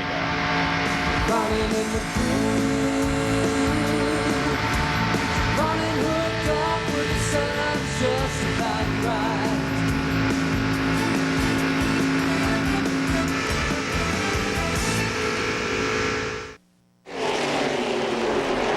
We went to break. Jeff Gordon was the leader, but he isn't anymore. He made the wrong choice when coming up on slower cars. He's getting shuffled around, and Dale Earnhardt has gone to the front. Ernie Irvan is second. Spencer, Ricky Rudd, and John Andretti. That's top 5. Sterling Marlin is out of the race. John Kernan is with him. Well, Sterling Marlin finished 5th at the Daytona 500. Came down here, looked very strong today, but now behind the wall, broken valve. Sterling, can you believe the bad luck you guys have been having? It just continues. The guys working real hard, and the Kodak Chevy's running good. Was right up there, come back to second, and just trying to wait to take the lead, and broke the valve. I guess chipped it off, and it finally dropped it, and knocked the hole in the block and the whole deal. So put us out. But like I said, old Jerry Walter had, I guess, bypass surgery with COVID. Sterling Marlin in the garage area right now, and you can hear the disappointment in his voice. I guess when you have a hole in the side of the block, you're not going to go very far, are you? Look at Ernie Irvan. Trying to take the lead. Can't quite make it. Coming into the top 10 is Dick Trickle. A good move. Remember, he came out with Bill Elliott a while ago, but Elliott has dropped back to 17th position. I think that was Rusty he came out with. Oh, that's right. Rusty made that pit stop. Yeah. But Elliott had the bad pit stop and has dropped back all the way to 17th. Look at the position shuffle, and 4 wide here, and I don't like this. Mark Martin trying to go for the lead. Wow. And here's a 99 car. Whoa. Mark Martin didn't see Earnhardt until the last minute and had to take evasive action. This is scary. You know, I watched practice yesterday afternoon. I saw Earnhardt out there, Mark Martin right behind him, and Mark Martin didn't pass him and didn't close up on him. I said, oh, man, this is going to be terrible. We're not going to see a lot of passing. Wrong. Jeff Burton put the X-Side Ford in the lead. Wow. Martin down on the inside now. Michael Walker worked his way up to third spot. Yep, he sure has.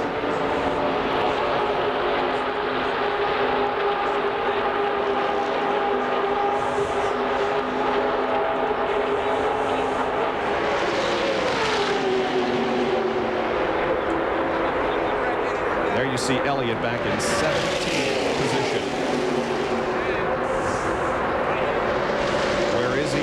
addition to the lead pack. He's pretty far behind. We'll wait. He'll come into the picture there before too long, but it's a lot of real estate. This is an eternity. Yes. There he is. Wow. He was running third and was looking real good, but that's what happens when you have problems in the pits, even though it only took about 3 seconds to correct the problem. And Mike Skinner did the same thing. Yep. He had trouble, couldn't get the car refired after running out of fuel, so right there he is. He was running up there in the top 5 as well. And now those cars might be running as fast as the leaders, but unfortunately, they're coming off turn 2. The leaders are coming off turn 4.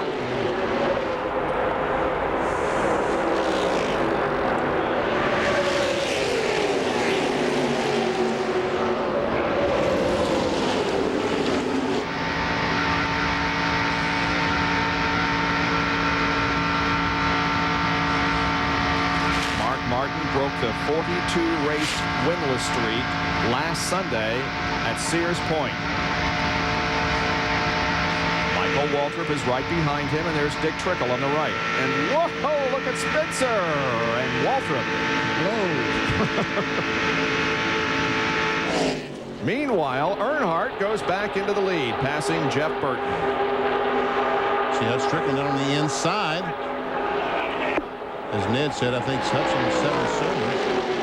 That puts him 2 laps down in 37th. And Dick Trickle trying to take over the 4th spot from Michael Waltrip. Dick is getting racy here.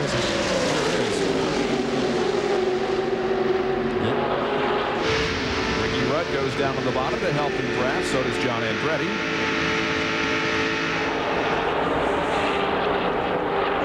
Dick Trickle put him in 4th spot. How about that?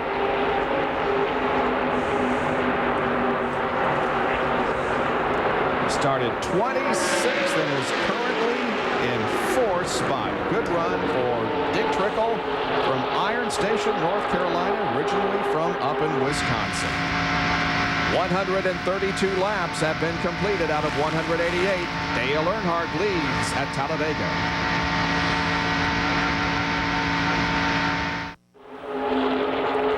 ESPN Speed World is live at Talladega Superspeedway in Alabama as the Winston 500 is going by very rapidly.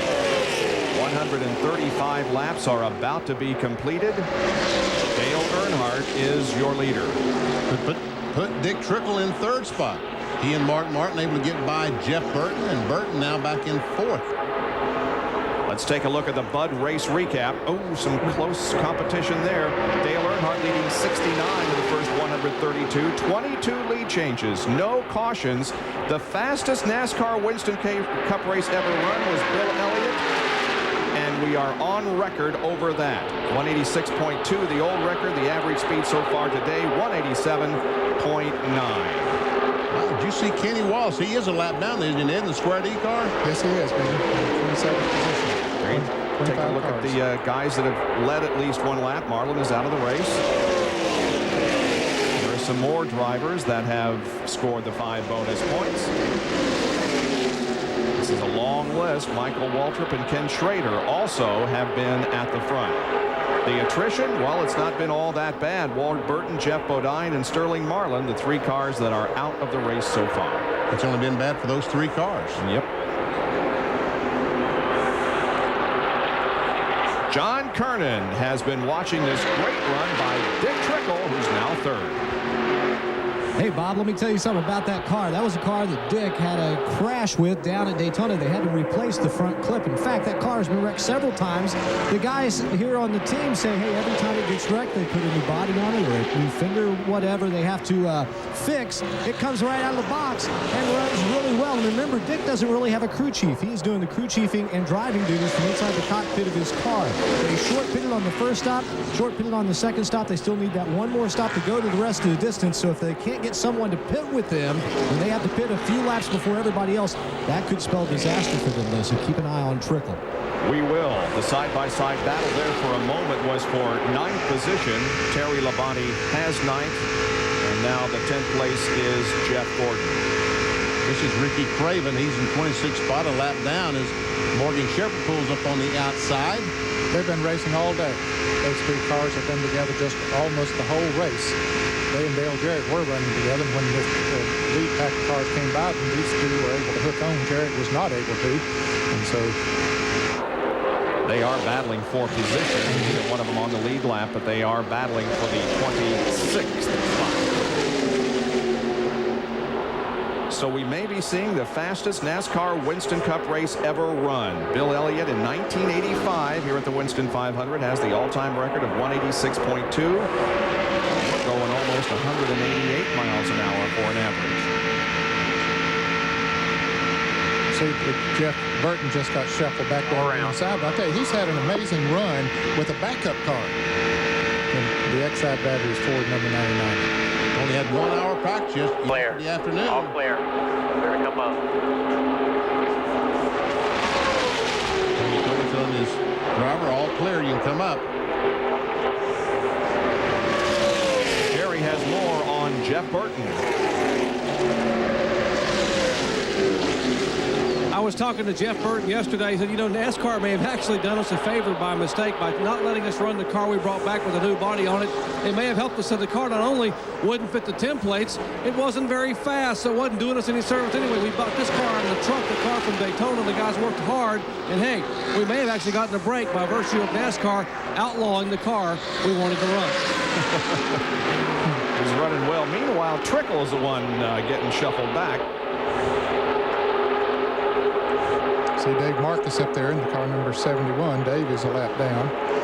He is in 28th position. And look at this. Battle for the lead. Mark Martin tries to get by on the outside. He's got Ernie Irvin with him and put Mark Martin back in front. And also John Andretti. The Fords are teamed up on the outside.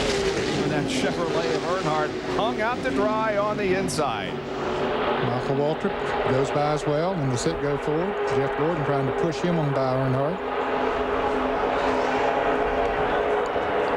There you see the top four are Fords, then a couple of Chevys, a couple of more Fords, and a Chevy and a Ford.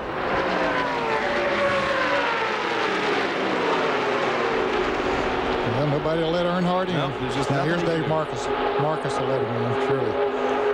Marcus does a lot of testing for the Richard Childress team.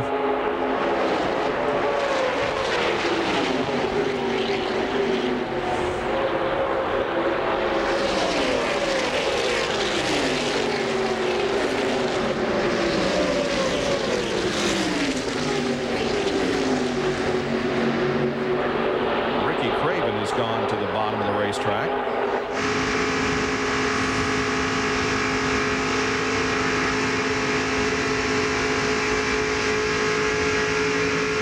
Ooh, little contact between he and Morgan Shepherd looked like. Whoa. That was a 20 car.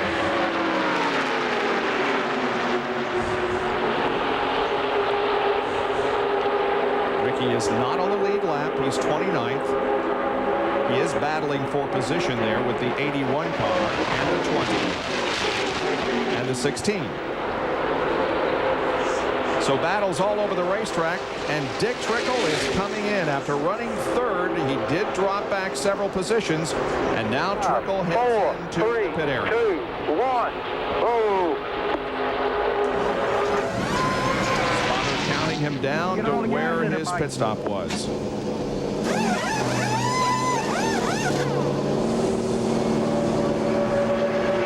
Changing right side tires, getting the car full of fuel, 15.4 seconds. Now. And Trickle keeps it under the speed limit and heads back out onto the racetrack. 142 laps completed. And Mark Martin is now up front here in the Winston 500.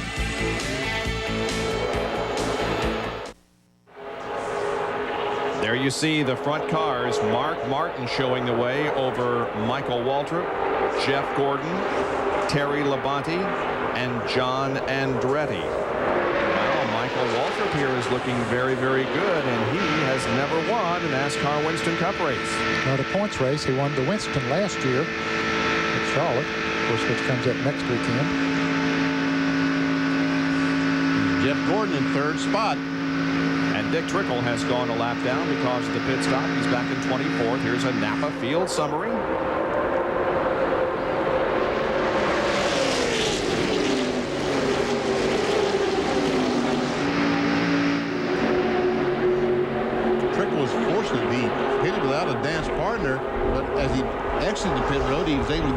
this lead group, so they're pulling them along as fast as anybody on the racetrack. So once they make their pit stops, that'll put him back in sequence. I guess they'll have their pit stops coming up here before too long. Another 10 or 12 laps maybe.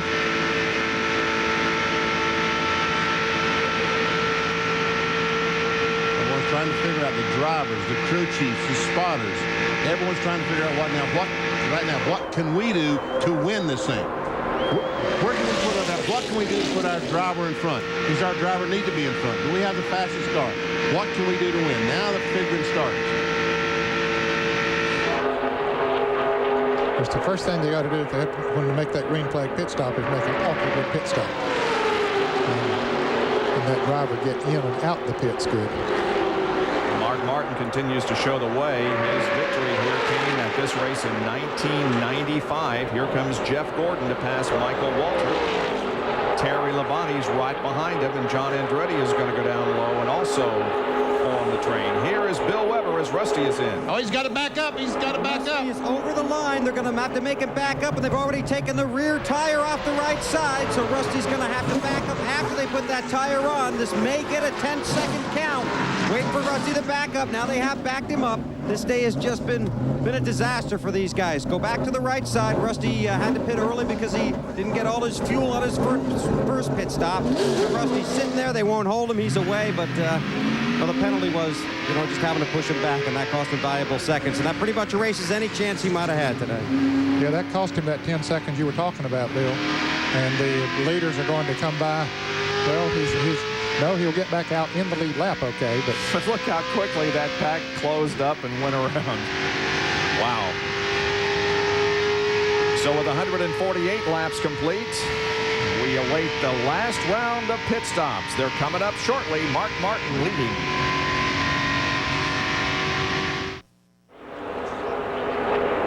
It's the Talladega Superspeedway in Alabama, the site of the Winston 500 NASCAR Winston Cup race. There are the top four as seen from high overhead. The shot courtesy of the Pennzoil Copter Cam. Mark Morton, Jeff Gordon, John Andretti, Terry Labonte, Jimmy Spencer, and Dale Earnhardt. If that copter goes back about 3 more cars, you'll see the Pennzoil Pontiac. Yeah, the Pennzoil Pontiac is having a great run here. Johnny Benson is in the top 10 right now in 9th.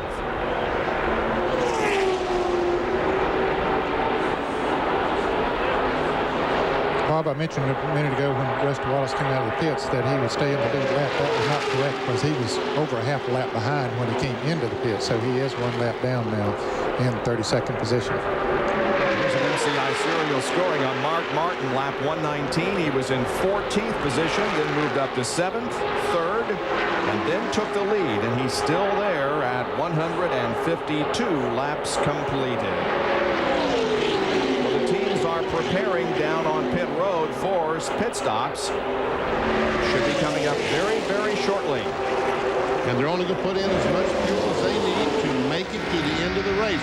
Can they do it with 1 can? Do they have to put up that 2nd can? If they do, then it's going to take more time. They want to get to the point they can make it on 11 gallons of fuel. That's how much 1 can holds, 11 gallons. Probably not change tires. Dump in the gas as quickly as it's gone, the car will leave the pits. At least if they do, we've had reports that some of them might be changing. Bill Elliott and his crew is coming in, the back pack of cars. Elliott is back in 16th position before he came into the pits. Let's go to the pits and Bill Weber. Mike Skinner is in. Right side tires need a little over a can of fuel to make it to the end here. Cleaning the windshield, working on the right side. Jerry's in Bill Elliott's pit. No tire change, fuel only for awesome Bill Elliott. They plan to come in with the car number 31. He is down and away. Elliott is down and away. These cars leaving for their final pit stop as they head back to turn 1. There goes Joe Nemechek out and Darrell Waltrip. The 37 car of Jeremy Mayfield, John Kernan. On the pit stop before this last one, when Jeremy left the pits, the transmission started grinding. So he only has 4th gear. So he's having to really baby that car out, baby the clutch, feather the clutch to get that car going. It really makes it hard also to get up to speed. Jeff Burton's pit board is out now. We expect him on pit road shortly, along with Bobby Labonte. And look at this coming down. Wow. About a dozen cars head for the pits for hopefully the final time this afternoon. Let's go to John Kernan. Jeff Burton, who has led this race, is in. Remember, they've changed right side tires the first two. Pit stop, left side tires going on second can of fuel going in. Let's go down to Bill Weber's pit. Earnhardt has right side tires. They need a can plus a quarter to half a can more. Earnhardt squeals the wheels. He's on his way. Gordon is out. The 99 is out. The 18, the 23. The 21 is out. Jerry Punch. Right side tires on Jeff Gordon, but fuel only on the car number 98 of John Andretti. But it took much longer to put fuel in the 98 than it took to change tires on the 24 car. He took about 6 seconds longer to get out of the pits than did the car number 24. Boy, Jeff Burton's. He really had a run coming out of the pits in that 99 car. He passed about a half a dozen cars between the end of pit road and going into turn one. He sure did. He was on the apron and then some. Earnhardt drove around turn 1 and 2 on the apron of the racetrack. Really? Because that is the closest way, the shortest way. He drove on the apron. As you saw Jeff Burton going the corner on the apron, Earnhardt went all the way around the corner on the apron. The 28 is in, Jerry.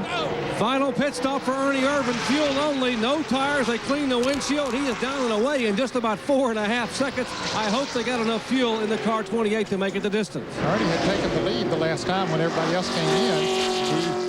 He came out, he took over the lead, and he might still be in the lead, but I think Jeff Gordon's going to be passing here right now. There goes Jeff. Here is the exit out of the pits. You would see Jeff Gordon coming out of the pits, the first car off pit road. We see look at Earnhardt in the grass. And look at Jeff Burton down on the inside. See how many cars he passed? He's coming out through there. The 99 car down on the inside. He's still passing them going into turn one. Now watch Earnhardt. He's also going to turn left and drive on the apron of the racetrack. Hey, so that 99 looked like he had a good groove to me. Well, Jeff Gordon has himself a rather comfortable lead, although the drafting line is probably going to close up to him. But Mark Martin is in second place, John Andretti third, then Jeff Burton and Terry Labonte. Jeff Gordon leading 156 of 188 complete.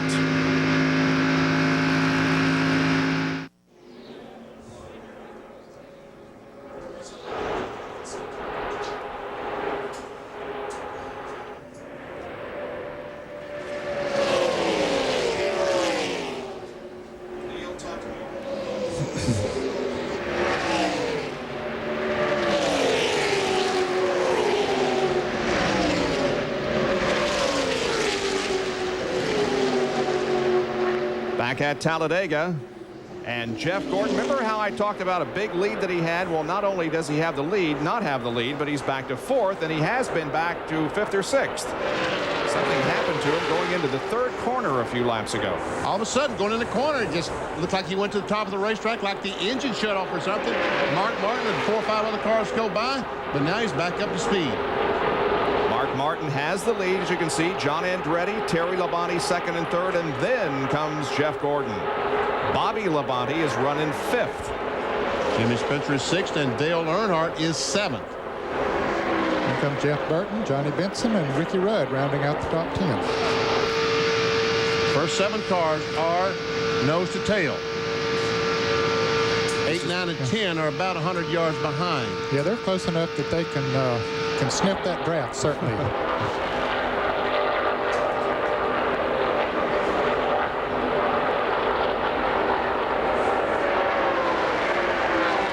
Well, Mark Martin we salute as the man of the race. He won the race last weekend at Sears Point.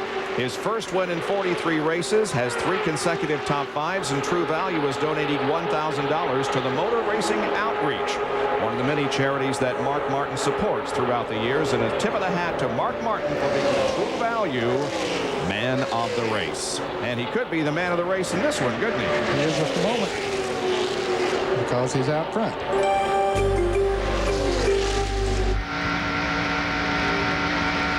Camera mounted behind Mark Martin as you see him up and down. give you a workout. Yeah, it doesn't look as easy as the one we saw with Jeff Gordon a while ago. That's for second spot. You see Labonte on the inside.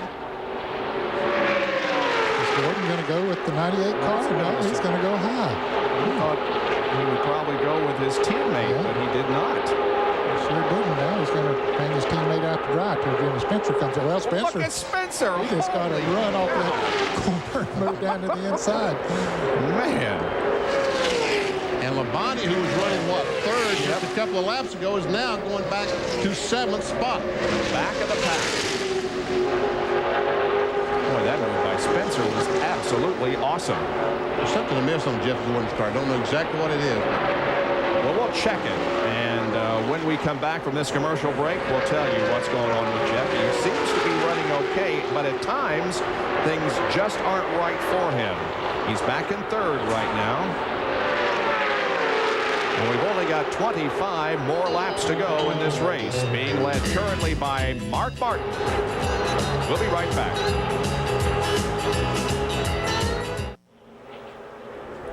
Mark Martin continues to lead here at the Winston 500. Jeff Gordon second, then Bobby Labonte and Dale Earnhardt, your top 4. These overhead shots courtesy of Pennzoil. The copter cam working great this afternoon, as there you see the cars go through the 33 degrees of banking in turns 1 and 2. Jeff Gordon looks to be okay now. Yep. They're coming up to lap the 46 car Wally Dallenbach, who ran so well in the early going, but he's about to be lapped in 22nd position.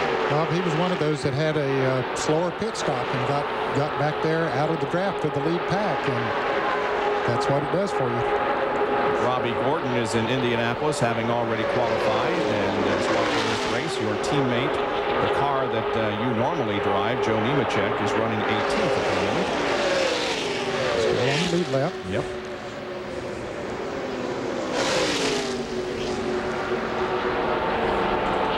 Now the leaders are in a bit of traffic.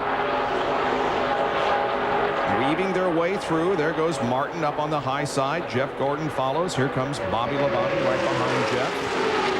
And they pass the outside pole sitter, the 77 car of Bobby Hillin. He goes 1 lap down. He stayed on the lead lap all this time.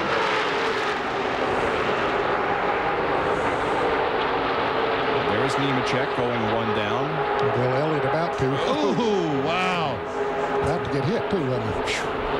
And look at that. Mike Skinner is also about to go a lap down, who ran so well. Now this is 16th. Bill Elliott is being shown in 17th position.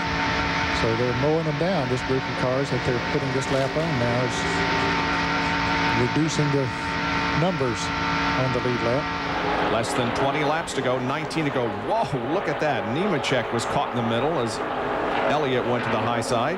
And we see John Andretti trying his best to get by on the outside. He and Spencer and Terry Labonte.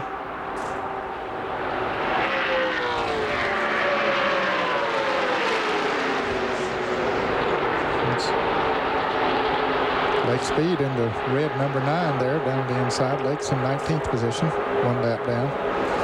Look at Elliott go up high on the racetrack. Got a good run, though. Well, the 88 car of Dale Jarrett had some problems. Apparently ran out of fuel and has gone back now to 36th position. He's 3 laps down.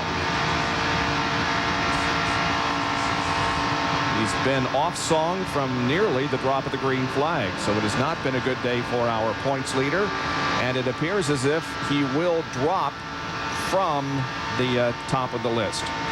Let's go to Bill Weber.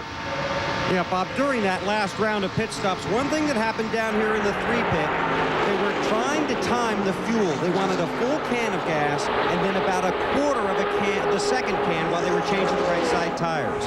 Well, they did spill a lot of fuel down here. Now, the crew is confident they can reach the finish, but how close their measurement was is what comes into concern. So something to watch down the stretch.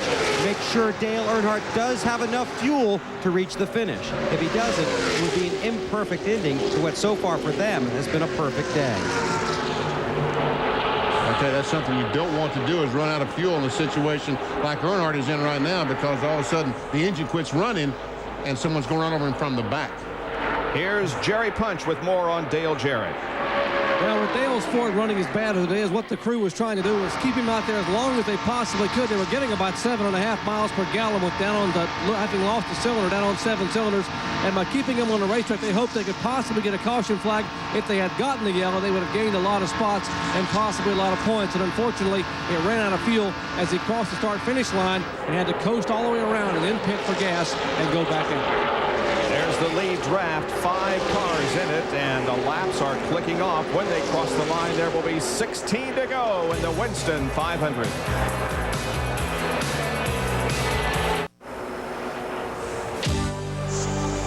ESPN Speed World live at Talladega Superspeedway for the Winston 500. Being brought to you by Brewery Fresh Budweiser, who reminds you that fresh beer tastes better. And by the Ford F-150, strength after strength after strength. We're getting down to it here. The closing laps on 175 completed. Want to remind you about the hockey game at 7:30, Game 5 of the Western Conference semifinals, the Oilers and the Avalanche on ESPN2. Tomorrow night, 7:30 Eastern Time, over on the Deuce as the march to the Stanley Cup continues. Well, can Mark Martin make it 2 in a row? He's headed that way. And Dale Earnhardt has moved by Bobby Labonte into the 3rd spot. The last time we had a caution-free race was in 1992 in North Wilkesboro. In October, we have never had a caution-free race here at Talladega. And Jeff Bodine won that race. And it was on a Monday, wasn't it? I think it was. Rained out. Yep. Well, it is very much undetermined here who's going to win this thing. There are the lead 5 cars. And Jerry has more on Jeff Gordon's situation as he clings to 2nd. Well, Bob Ray Evernham, his crew chief, said this race could come down to a final last lap shootout. How many times does that happen here at Talladega? Well, almost every year. And to make sure they've got every bit of information available to them, just a minute ago sent 2 crew members, one up pit road and one down pit road, as additional spotters. And I asked Ray, why do you do that? He said, well, Doc, there are some blind spots that the 2 spotters upstairs can't see. And so if these guys are up pit road or down pit road, they'll know what part of the racetrack is clear. And we need every little bit of information we can get for Jeff on that final lap so he can make his move. There you see them passing Rusty Wallace again, putting him 2 laps down now in 30th position. Rusty's car seems to have lost a cylinder or something. He's been out there running by himself, which would make him run slower, but he's running even slower than he could by himself. Already this year, we have had 3 times that a driver has won 2 races in a row. Gordon won Daytona and Richmond, Jarrett Atlanta Darlington, Gordon Bristol and Martinsville, and Mark Martin may be on his way to doing so again here this afternoon. Here's John Kernan. Some interesting strategy being played out down here in the pits. I'm in Bobby Labonte's pit. He's running 4th behind Dale Earnhardt. Don Hawk from Earnhardt's team came up and said, hey, Dale said to tell Bobby that when I go, fall in behind and go with me. Well, he just went, John, on the outside of Jeff Gordon, and Bobby Labonte is trying to follow him right through. They're going to put Gordon back several spots here. The plan's working. Yep. And Terry Labonte and Mike Skinner had dropped way back, and now they're going to be able to catch up after this little move right here. Gordon falls from 2nd to 5th as Dale Earnhardt goes to 2nd, Bobby Labonte 3rd, and Andretti 4th. Andretti's best career finish was a 4th at Michigan. And watch Earnhardt come off that corner, had a great run on Mark Martin. Martin dove to the inside. Earnhardt went to the outside and zigzagged both those cars down the backstretch. We can see 9 laps to go. Mark knows that he's got to try to hang on to the lead. If he gets past, he could go back to 5th or 6th, just like Jeff Gordon did. So he knows that he needs to stay out there if at all possible. The Saturday National race just a couple of weeks ago, Steve Clark was in the very same position in the number 3 car, the AC Delco car, trying to pass the 60. The Winn-Dixie car. Earnhardt was in the truck coaching him. That's right. So now he takes his own advice here. Here's the interval. You can see how tight they are. A little over a half second separating the top 5. I saw Morgan Shepherd and Ricky Craven just get up there out of their way and let them go at it. They're running in 27th and 28th position, just went 2 laps down.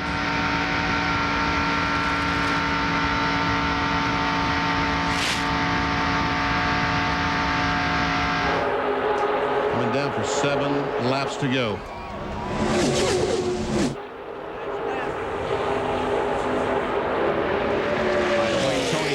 Has been selected as the Western Auto Mechanic of the race. Car. John Andretti is in 4th position. He started on the pole. John has run a good, smart race here today. He stayed right up there with the leaders all day and in position to win. You've been wondering what's going on in the second pack. Not a great deal. That's the interval from the back of the first pack to the front of the second pack. And that Terry, what we're talking about, the second pack is Terry Labonte and Jimmy Spencer. The cars that are running there, they are Labonte and Spencer. They're catching them, but they've got to catch them and pass them in just 6 laps. It'll be very difficult to get Mark Martin by. This will complete lap number 182. There it is, 6 laps to go. Here's Jerry. Yesterday in happy hour, Mark Martin and Dale Earnhardt went out and hooked up a couple of times in the draft to see who was going to be the strongest. I happened to be standing on the Jack Roush truck beside Steve Mill, and both times Mark Martin tried to hold off the 3 car, and Earnhardt made a move in turn 3, came down low in turn 4, and zipped on by. Both times Martin tried to hold him off but couldn't, and then Mark cued the radio and said, man, that 3 car is strong. Well, we're on record speed. You're watching the fastest NASCAR Winston Cup race in history. The record set in 1985 by Bill Elliott is about to go in the record books as an outdated record because the average speed right now is 188.175. And there are 5 laps to go. That was before the days of the restrictor plates. Yep. 10 years ago, the bad crash by Bobby Allison occurred, which forced NASCAR to put on the restrictor plate. So that was before the plates came along. Down the backstretch, everybody staying in line here with 4.5 circuits to go.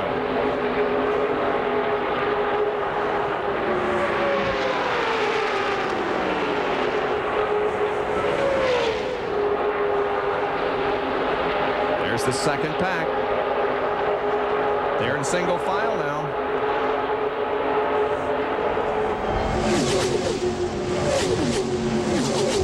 Rusty Wallace has taken the Miller Lite 4 behind the wall.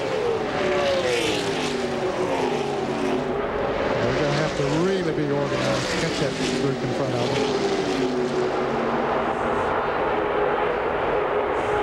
Well, guys, experts, when do you make your move? I think Earnhardt's been trying to make the move. I think a couple of laps ago when he came off turn 4 down the backstretch, I think that's when he tried to make the move. Yeah, I don't think you want to wait till that last lap slingshot deal like we used to see in this business. I don't think it works as well now.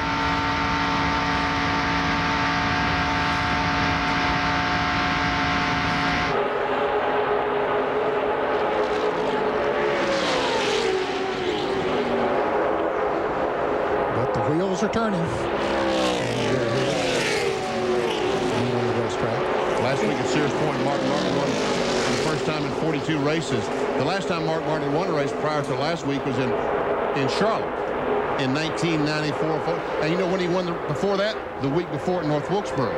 Jerry Punch. Talk about keeping your sense of humor. That time by, Mark Martin came to the radio and said, guys, I got two GM cars behind me. I got no help, so I'm going to tighten these seatbelts as tight as I can get them. And Earnhardt looks both ways, outside, inside. No move yet. There'll be 2 to go when they hit the line.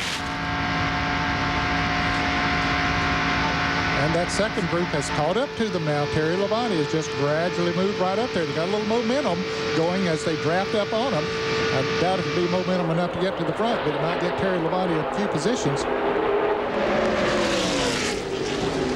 And there's no slow cars in front to create a problem for anyone, I don't think. Kenny Wallace is the next car, but he does have some drafting help. I don't think these cars will catch him in the next lap and a half.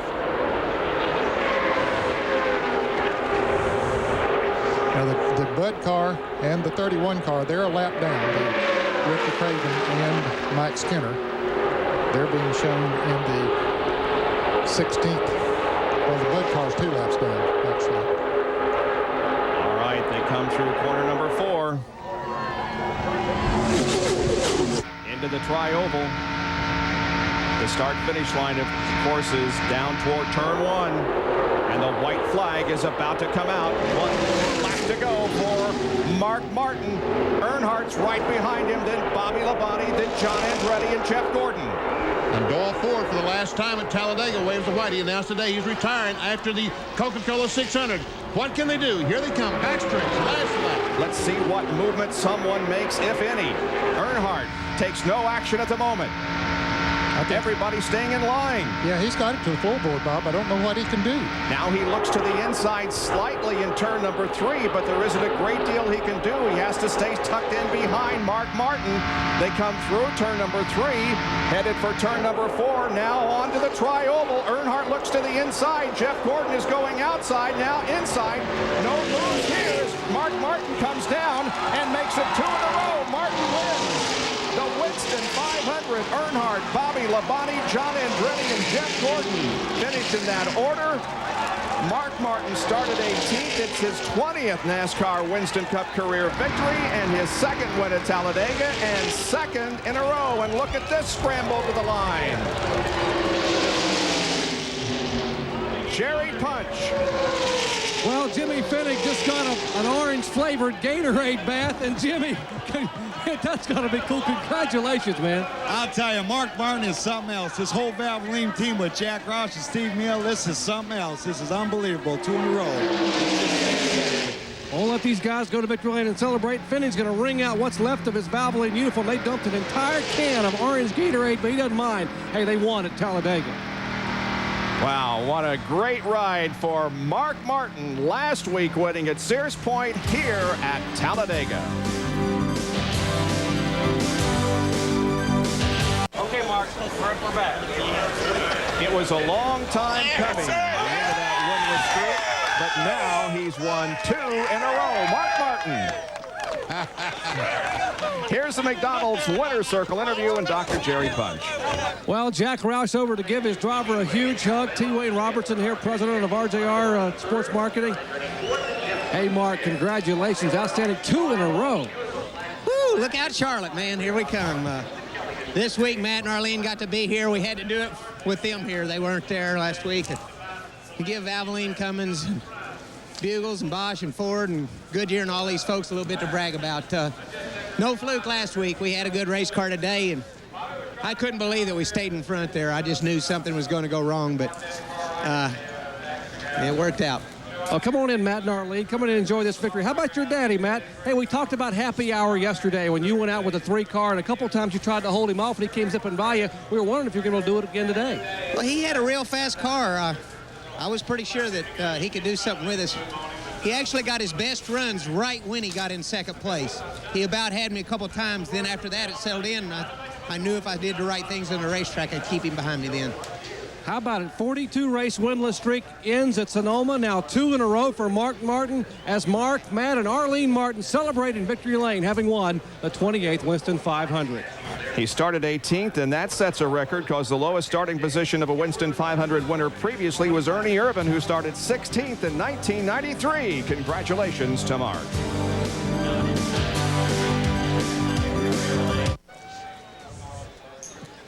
Back at Talladega, where Mark Martin has made it 2 in a row, winning the Winston 500. Coming up next, Senior PGA Golf, the Home Depot Invitational from Charlotte, North Carolina. That's coming up next here on ESPN. And with Mark Martin winning, the 2nd place finisher was Dale Earnhardt in a great run. Let's go down now to Bill Weber. You rolling?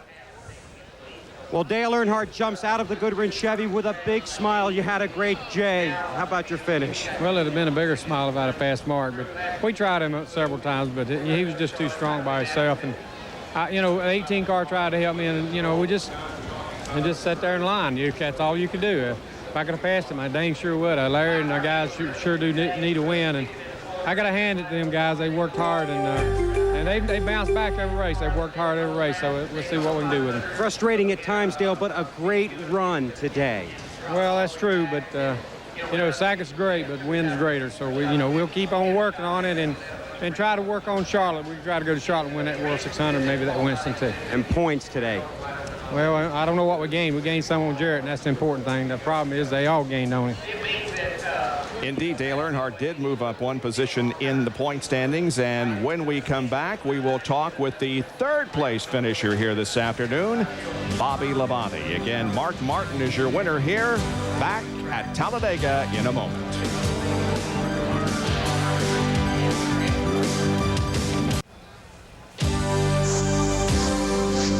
ESPN Speed World welcomes you back to Talladega Superspeedway, where Mark Martin has won the Winston 500. It's all being brought to you by Quaker State Motor Oil for a clean running engine, by the legendary Firebird Trans Am from Pontiac, and by AC Delco Automotive Parts. AC Delco, it's like buying time. Well, tonight at 7 o'clock over on The Deuce, get caught up on all the activity from the world of motorsports on RPM tonight. They're qualifying for the Indianapolis 500 pole today. You'll have highlights from the NASCAR Busch Series race in Loudon, and the Kart Series is qualifying for tomorrow's race down in Brazil. All that on RPM tonight at 7 o'clock Eastern Time on The Deuce. Here's John Kernan with third place Bobby Labonte. Well, Bobby, a great run for you and your team today, but there at the end, it looked like those 5 cars were all pretty much equal, and nobody wanted to step out of line, did they? Well, yeah, in a way. The Interstate Pontiac ran great all day, and, guys in the engine room did a great job. It's just one of those deals there at the end. My best chance was to help Earnhardt, and, it just worked out. The times I could help him, when he was in a position to pass, I'd pull up to him and give him a little boost, but it wasn't enough. And then the times he was, kind of was going, I wasn't able to help him. So it just everybody was at their best right there at the end. I was going to go with him wherever he went because I figured, I was in line, and you pass the car by going with that guy sometimes, especially when there's only 5 cars running like that. And especially when it's Dale Earnhardt who you're going to follow. Bobby Labonte, a third-place finish today. All right, good run by Bobby Labonte. You can see the crowd start to file out here at Talladega. When we come back, we're going to talk to that man right there who started on the pole and finished 4th, and we'll talk with the 5th place finisher, Jeff Gordon. So stay with us.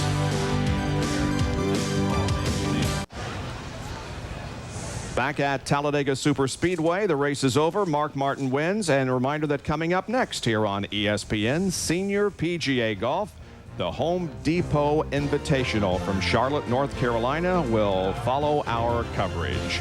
Finishing 4th in today's race, John Andretti. Here's Bill Weber. And that ties your career best, a 4th place finish. That one came on Father's Day, this one on Mother's Day weekend. So obviously those are important dates to you. Need more relatives, need more.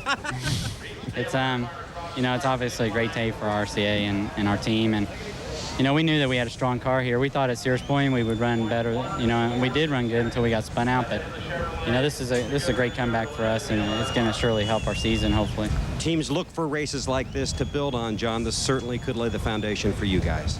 Well, it's always good to have a good race, and then you can go off and feel good about it for a while. But it certainly is not the answer. It gets us closer to it, and I know that we're going to work harder and harder at it.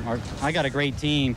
And it's just little things, and it's not people. We got a wonderful set of people and great engine program and great cars. So it's only just little things that are keeping us from being at the front every week. Any extracurricular activities in the coming weeks, or strictly stock car racing, John? I don't know. I think there's a sprint car race in Terre Haute. And while I'm up there, the speedway's not too far away, I guess. But I don't know what's going to happen. I need to talk to AJ, and AJ certainly has his priorities with his Scott Sharp and Davey Hamilton, and I have mine in Winston Cup. I guess if we can get those sorted out, then maybe we can solve the rest. All right, well, congratulations on your great run here at Talladega. Thanks a lot, appreciate it. Okay, that's John Andretti. Let's go to Dr. Punch. Well, it was somewhat of a roller coaster today for Jeff Gordon, who ended up finishing 5th, and Jeff, late in the race, you sort of got shuffled. Yeah, it was a good day for us to finish top 5, but I certainly didn't want to get shuffled back. I don't know if anybody had anything for Mark. The leader, whoever it might be, is really hard to get by in the draft when you got 4 or 5 cars there. So, Earnhardt, he kind of snookered me there, and I learned a little something. Hopefully that won't ever happen again, but we still had great pit stops and had a great run. Well, the good news is, even though you got shuffled back and finished 5th, you gained a lot of points. Yeah, we did. I noticed that Jarrett was having some problems out there, and you know, I didn't gain much on Terry. He and I were right there together there at the end, but yeah, it's good now. The 2 Hendrick cars move in. I think I heard 1, 2 in the points. So you know, consistent finishes. That's what we need. We need to do it again next week in Charlotte. And, if you can't win, boy, a top 5 is real good. Fortunately, today was an atypical Talladega. Safe race, no caution flags. Everybody on their P's and Q's. Any idea why this race ran like it did? I figured because it was an off weekend, everybody was a little more relaxed. I don't know. I wish I knew, because I wish we could do it, you know, every weekend and here every time we come here. But it was a good, clean day. That was the most important thing, is to see a safe race. And, you know, the fewer cautions, the better, because anytime you see a caution here, it could be a scary moment. So, you know, I know a lot of guys were really giving and taking out there for positions, and it paid off with a safe race. How appropriate a safe one on Mother's Day weekend, Bob? He finished 5th, and that's his 8th top 5 finish of 1997 out of 10 races. He is 2nd in the point standings now. There's the new Winston Cup points leader, and we'll be back to talk with him in a moment.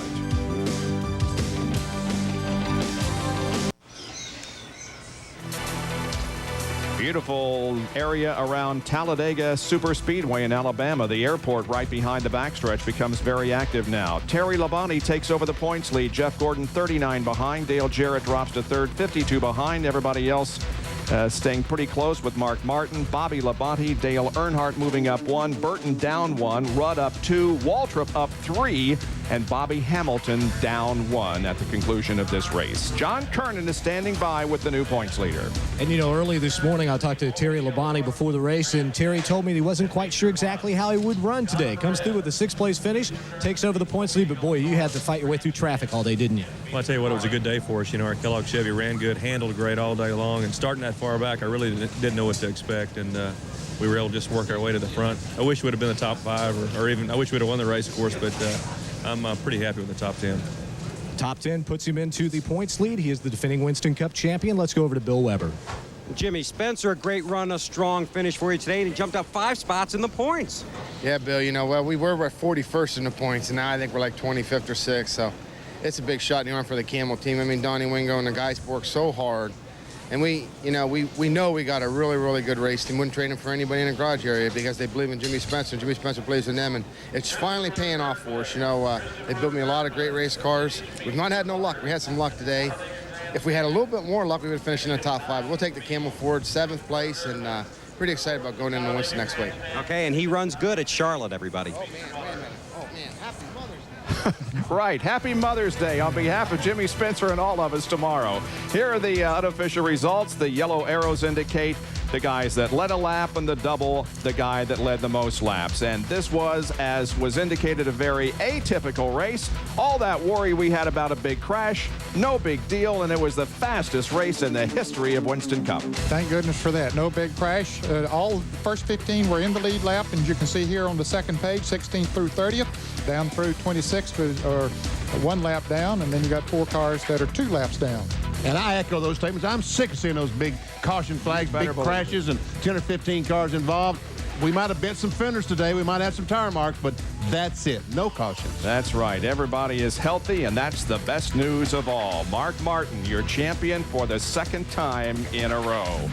A lot of auto racing tomorrow on ESPN2 at 8:15 in the morning. The Grand Prix of Monaco Formula One race. 1 o'clock on the news, RPM today. Over on ABC at 2:30 Eastern Time, the kart race from Brazil, the Rio 400. And then RPM tonight on ESPN2 at 7 o'clock Eastern Time. So coming up next is Senior PGA Golf, the Home Depot Invitational from Charlotte, North Carolina. Stay tuned for that. It's coming right up. We thank our people that provided the Pennzoil Copter Cam overhead. Some great shots coming all afternoon. Thank you for joining us. I'm Bob Jenkins for Benny Parsons, John Kernan, Bill Weber, Dr. Jerry Punch, and now we can say Dr. Ned Jarrett. We thank you for joining us, and we'll see you again. Congratulations to Mark Martin on his win here in the Winston 500. This has been a presentation of ESPN, the worldwide leader in sports. Stay tuned for golf coming up next from Charlotte, North Carolina.